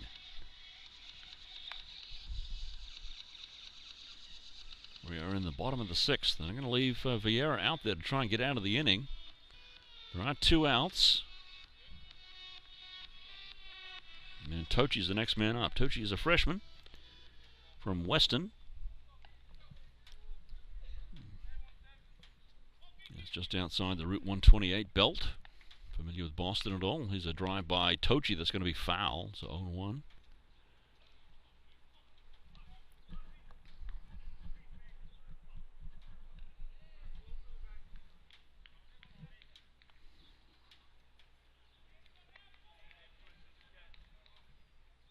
There's the 0-1. That's up and away. High, 1-1.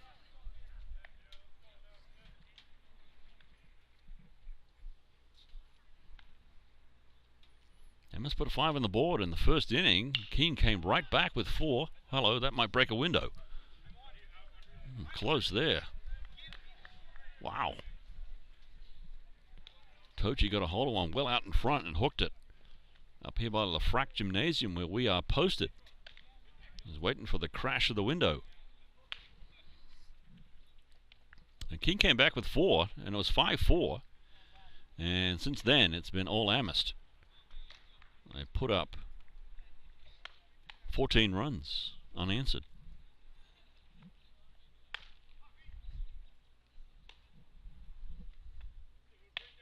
Here's Tochi.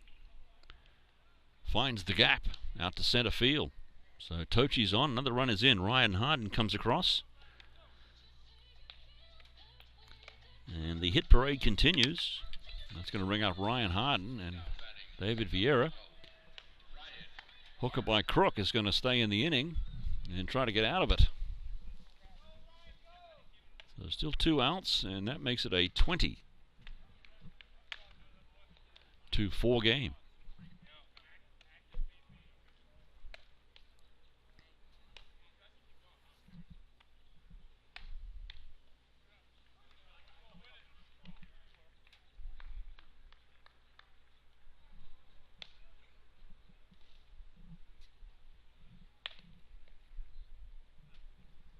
Now keep it 19-4. I'm seeing things. Appeal on the check swing. They say he did not go around. It's 19-4.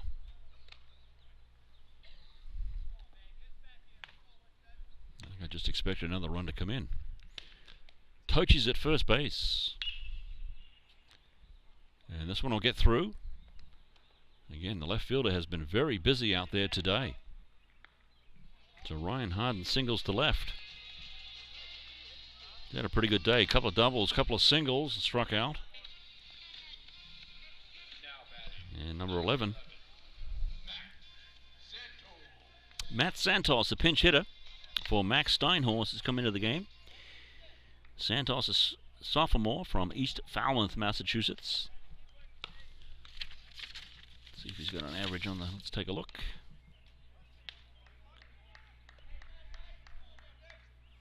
Nope. Looks like he's... Yeah, there we go. He's had 4 at-bats. 0 for 4. So 0 for 4. Matt Santos. There's a drive to center field. This should be the 3rd out of the inning. Springfield camps underneath, squeezes the glove, and that will do it.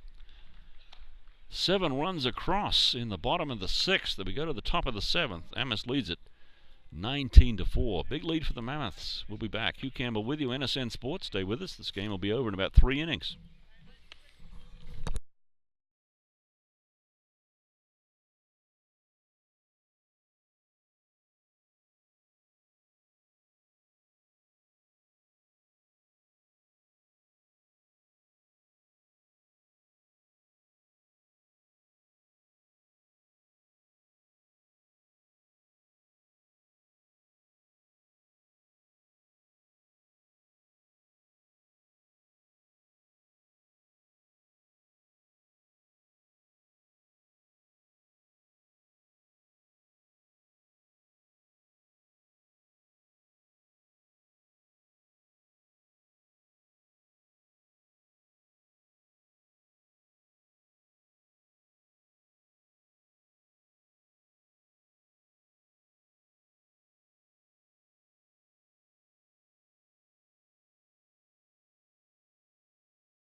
Okay, top of the 7th, 19-4. Amherst has put the entire infield in.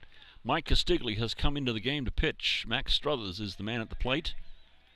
Struck out twice and a double. So Mike Castigli comes in.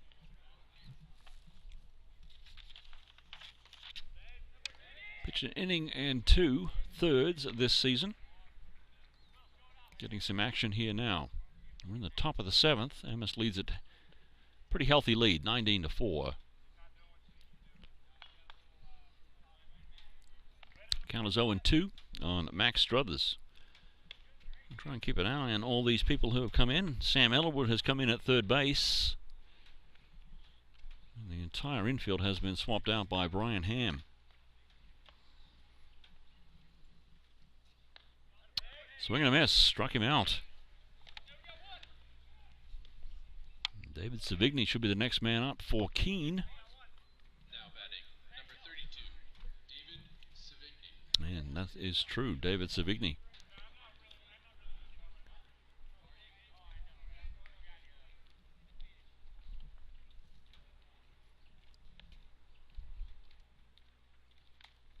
Swing and a miss by Savigny. So on 1. Will Murphy's come in to play short. Freshman from Washington, D.C. Sam Ellenwood, a junior from Westport, Connecticut.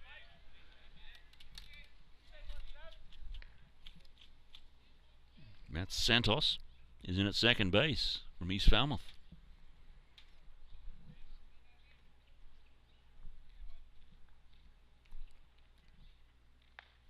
And it's up and away. So the count goes to 1 and 2 on David Savigny. And the field is almost totally engulfed in shadows now. There's a fly ball out to center field. Yanni Thanopoulos. It's a high drive, but Thanopoulos is there. And it's the second out of the inning. Chase Henley stays at first base. Now batting, number 26, Sam Zell. Pinch hitter coming in for Keene State. Sam Zell, a freshman from Newtown, Connecticut.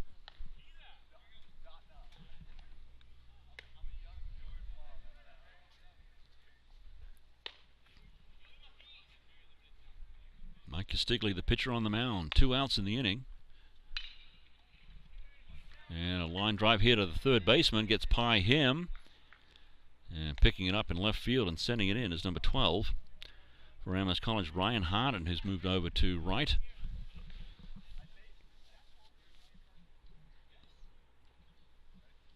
Now batting, number 21, Abe Granger. Abe Granger now coming in for Keene from Bedford, Massachusetts. He's a junior. So they give an error to Sam Ellenwood. A bit of a hot shot down there. I think that's a bit unfair.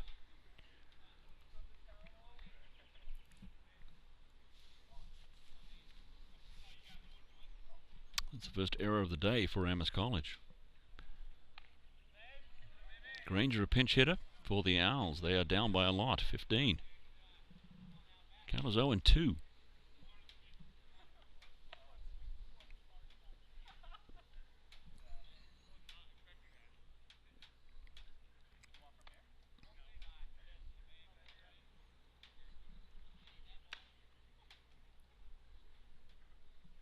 It's getting late in the day here at Memorial Field. A 15-run game. The home plate umpire could be a little more liberal with the strike zone perhaps, but this struck out here. It's academic. And runs across. Mike Castigli, nice job. We'll be back. We'll go to the bottom of the 7th. Amherst up 19-4. Mammoths with a big lead.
Bottom 7, Amherst up 19-4.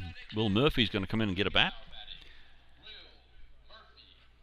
Freshman from Washington, D.C., Will Murphy. New pitcher on the game for Keene State is Jake Burbank.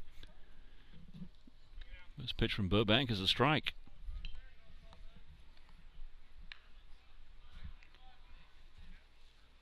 Four runs, 8 hits, 4 errors for Keene State. 19 runs, 19 hits for the Mammoths.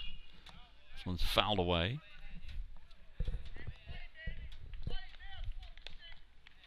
Trying to get used to the mascot name, Mammoths. I spent 2.5 years calling them nothing.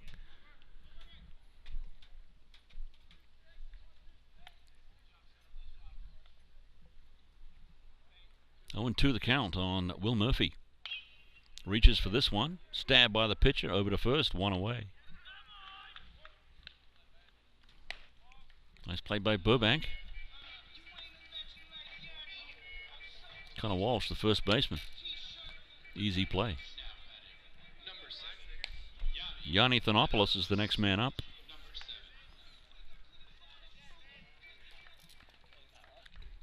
Two doubles, 2 singles, and has fouled out.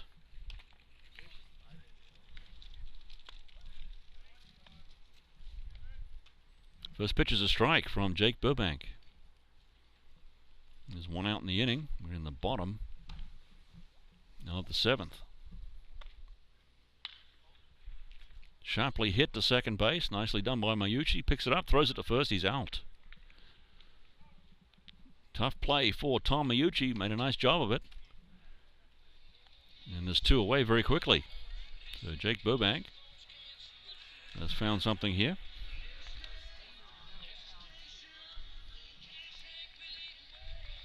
Now batting, number 21, Rob Casey. Rob Casey comes in, number 21. Freshman from Denver, Colorado. He with the lime green bat. Rob Casey. Big guy, 6'4", 220.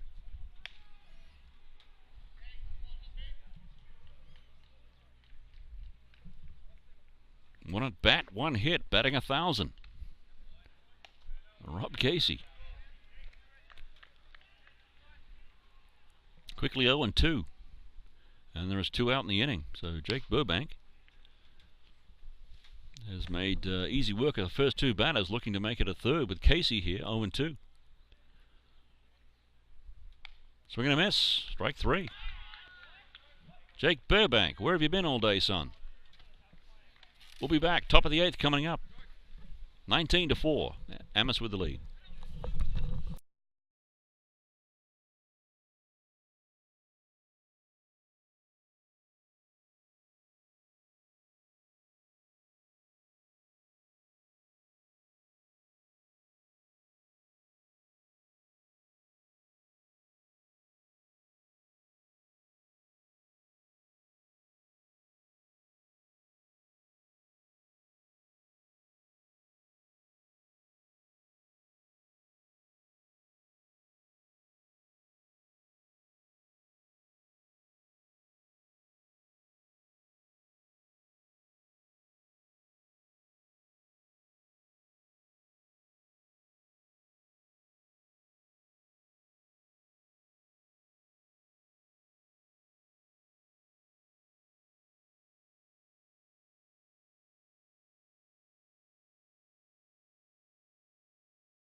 Landry Mayo is the new pitcher for Amherst College, and he's going to face a pinch hitter.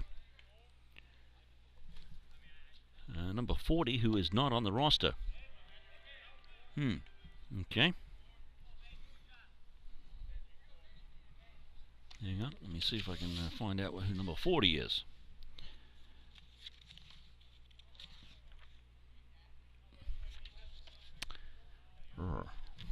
Okay, so he's anonymous. Sorry about that.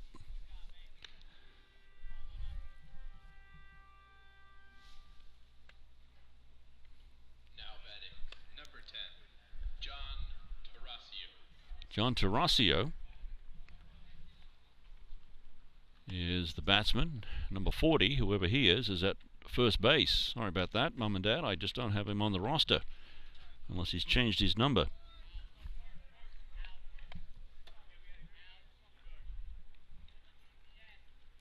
So, Brandon, what happened there? Did you hit him by pitch? 2 hit by pitches. Okay. All right. So I'm looking for number 40's name. They've had 2 hit by pitches. And Landry Mayo, who's come in and hit the first 2 batters. So Keene has 2 on and nobody out in the top of the 8th, down by 15. Let's see if we can make it a trifecta here. Michael Bailey is the next batter. He's a pinch hitter. Number 19 is a freshman from Manchester, New Hampshire. And that avoids the batsman. So 1-0.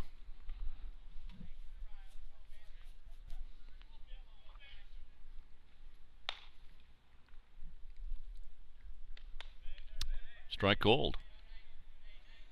Landry Mayo into the game. Youngster from White House, Texas. He's only a freshman.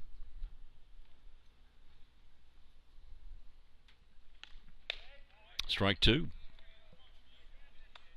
So he hits the first 2 batters. He comes back. It's a 1-2 count on Michael Bailey.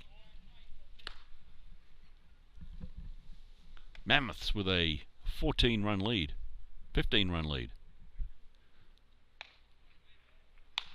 That one's up and away, so 2-2.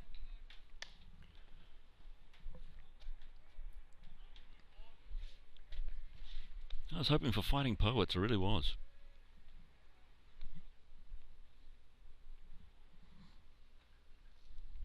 No one's in the dirt, so 3-2 is the count. Runners do not advance.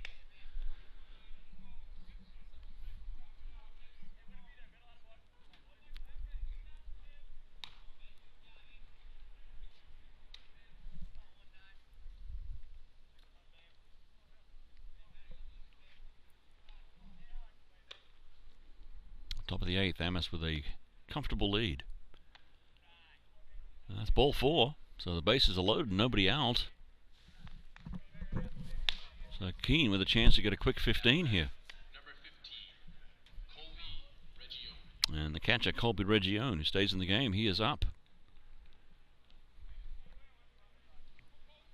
So Landry Mayo, 2 hits, batsman, and a walk, has loaded the bases with nobody out, and Colby Regione with a chance to do some serious damage. That's a dribbler to third base. Ellenwood steps on the bag. That's his only play, and Regione hesitates. Double play.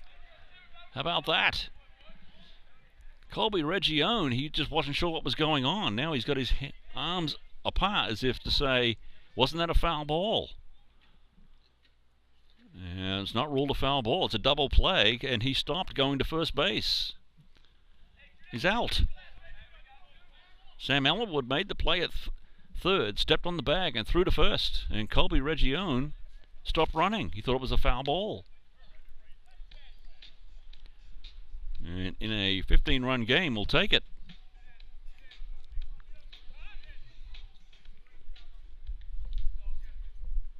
So there's 2 out in the inning. And Tom Maiucci is the next batter. He's the second baseman. That ball is up and away. Going to third is Michael Bailey. See if that's, I don't know if that's going to be scored a pass ball or a wild pitch. It did catch the glove of the catcher.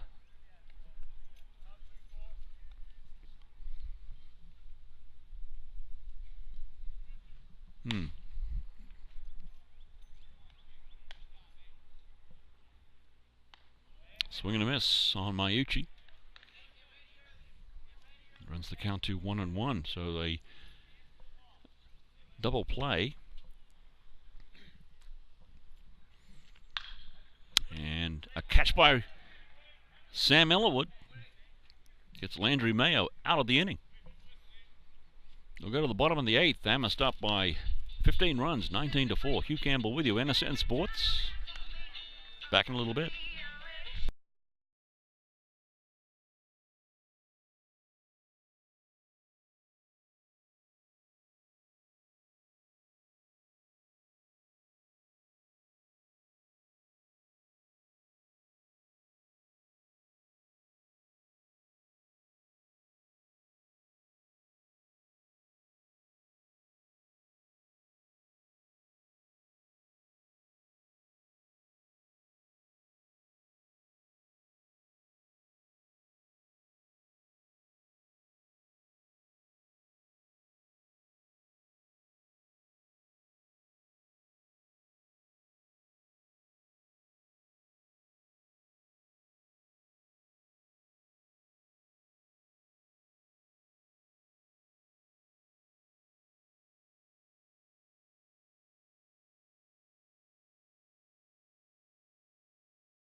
Run did come across for Keene in their previous inning. It's a 19-5 game on the double play. The runner did cross the plate.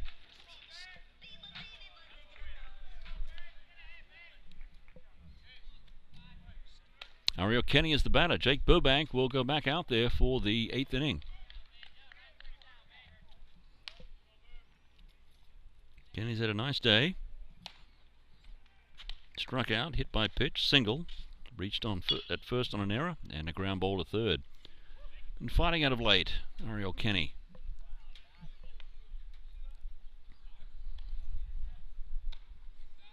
Won the count. Jake Burbank made short work of Amherst College in the previous inning. Looking for more of the same here. This ball's outside. It's going to be 2-1.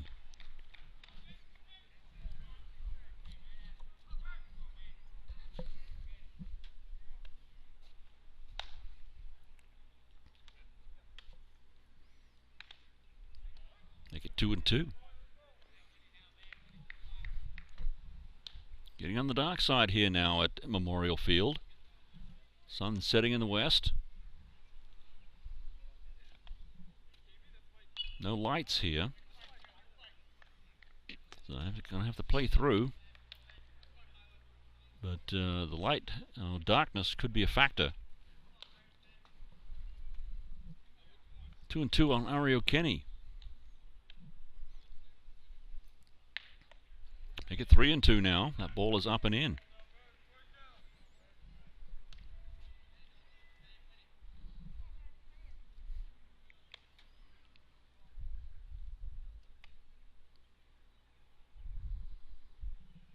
It's 3-2. That's not close.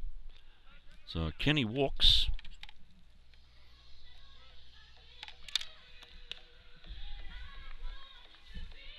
And Sam Ellenwood will come up.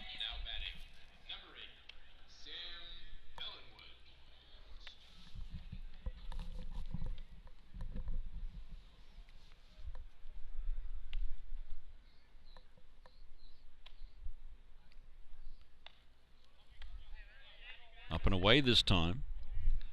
So 1-0 on Sam Ellenwood. Regular third baseman last season.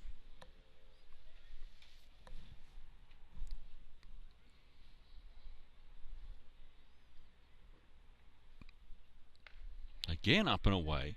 Burbank has suddenly lost the strike zone as everything's been up and away or in and away. 2-0.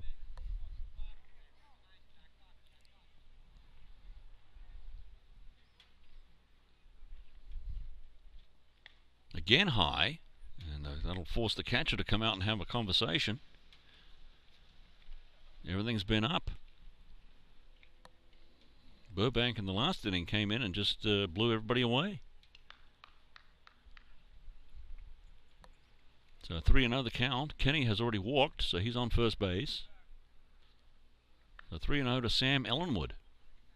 As darkness falls here in the Pioneer Valley. Looks like the bugs are out too.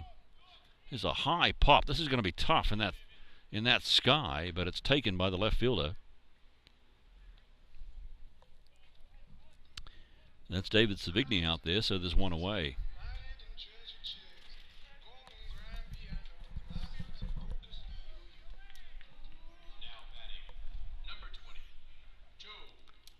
So bring up Joe Feldman, catcher from Bethesda, Maryland. We're in the bottom of the 8th. Amherst leads at 19-5. Strike one called.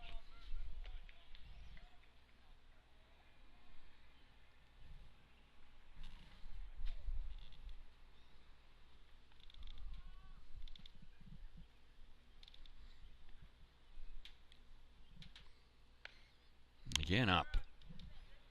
So 1-1.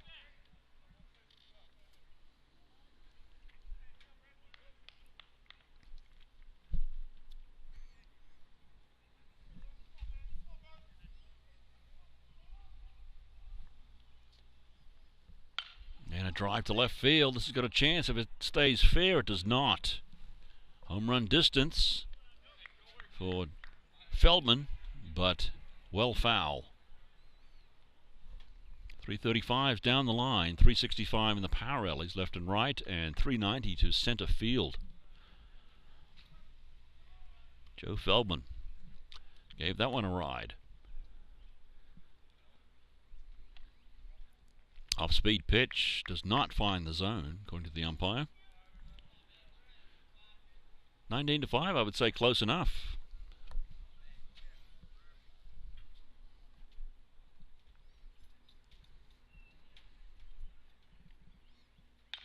There's a ground ball to third. Down to second.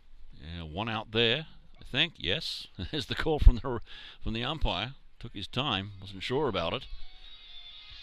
Certainly looked like he did not beat the throw. So Kenny is out at second. Christian Pluchar, number 29, from San Mateo, California, is the batter. So there's two out in the inning now.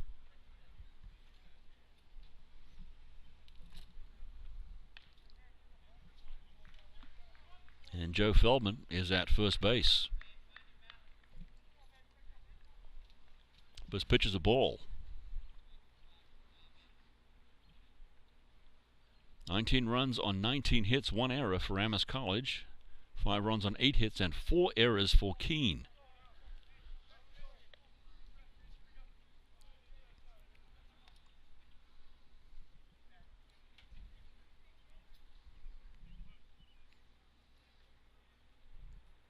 Waiting on the 2-0 delivery.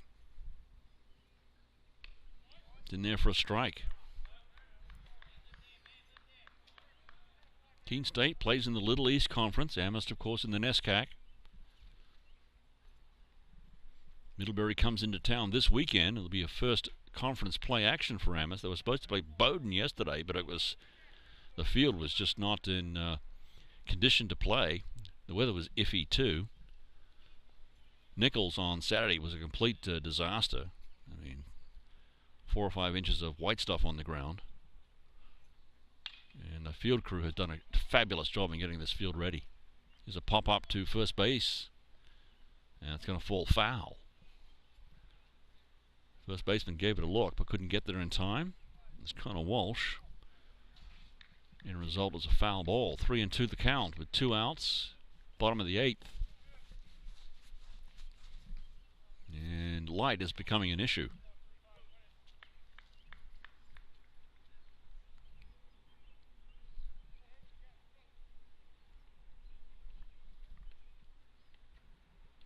Three-two count on Christian Pluchar. Another Californian. This one's popped up. See if Walsh has a chance on this. Nope.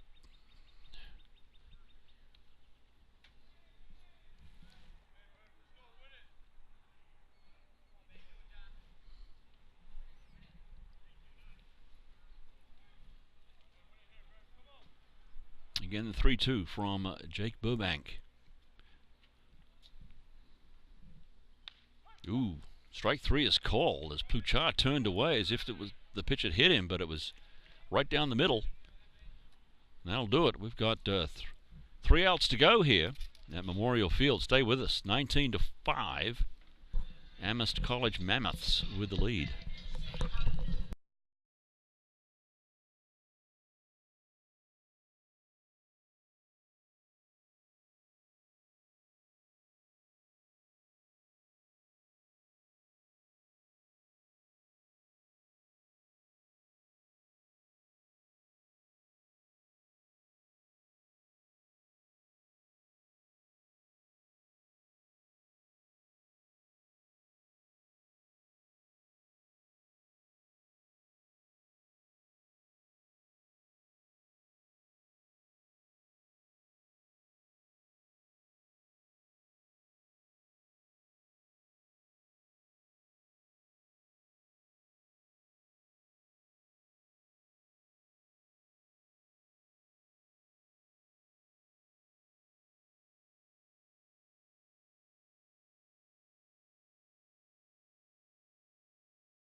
Number 6, Mac Struthers. Max Struthers steps in, and George Long is the new pitcher for Amherst. 0-1 record, 4.5 ERA for George. And a line drive to center. Thanopoulos on his horse makes the catch. Yanni Thanopoulos with a great catch. Oh my, that had double written all over it, and Thanopoulos gets there in time to make the stab. Max Struthers gives that one a ride, but Thanopoulos thwarts the deal, and there's one away. Now batting, number 32, David Savigny is the next man up. George Long, a senior from Newtown, Pennsylvania, into the game. Strike 1 on David Savigny.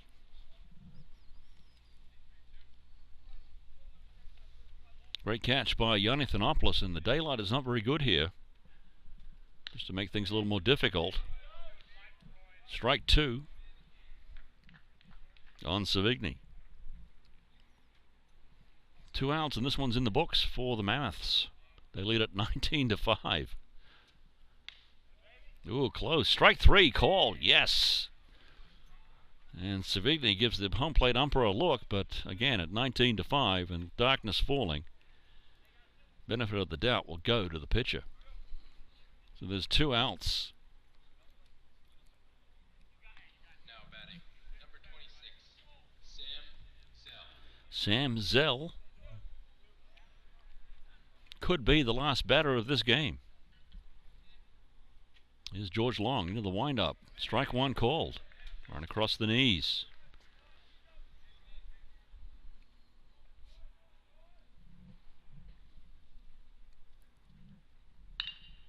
Here's a ground ball to the shortstop. Over to first in time. Safe, they say. Ooh, baby. Will Murphy.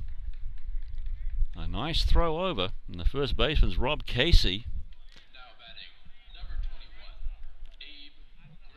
21, Abe Granger. Abe Granger now. With one man on. Again, 19-5. Close enough. Okay. Abe Granger now. And a ground ball. Let's see if they'll do it again. Over to second base. That'll do it. Will Murphy makes the play at second, and the game is over. Amherst wins it 19-5. So what we'll do is come back on Wednesday for a 3:30 game. Mitchell College is in town. Middlebury comes into town Friday, and then 2 on Saturday, weather permitting, of course. So Amherst with a pretty healthy win here. Zach Horwich with the win for Amherst today as the pitcher. The final 19-5. Amherst College Mammoths with the win. For my broadcast partner Brandon Chabot, my name is Hugh Campbell. Thanks for joining us here this afternoon. We'll see you on Wednesday at 3:30. Until then, good night.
Mic check 1 2. Testing 1 2.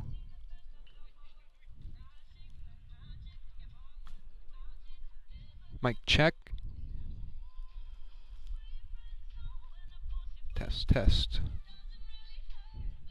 Testing.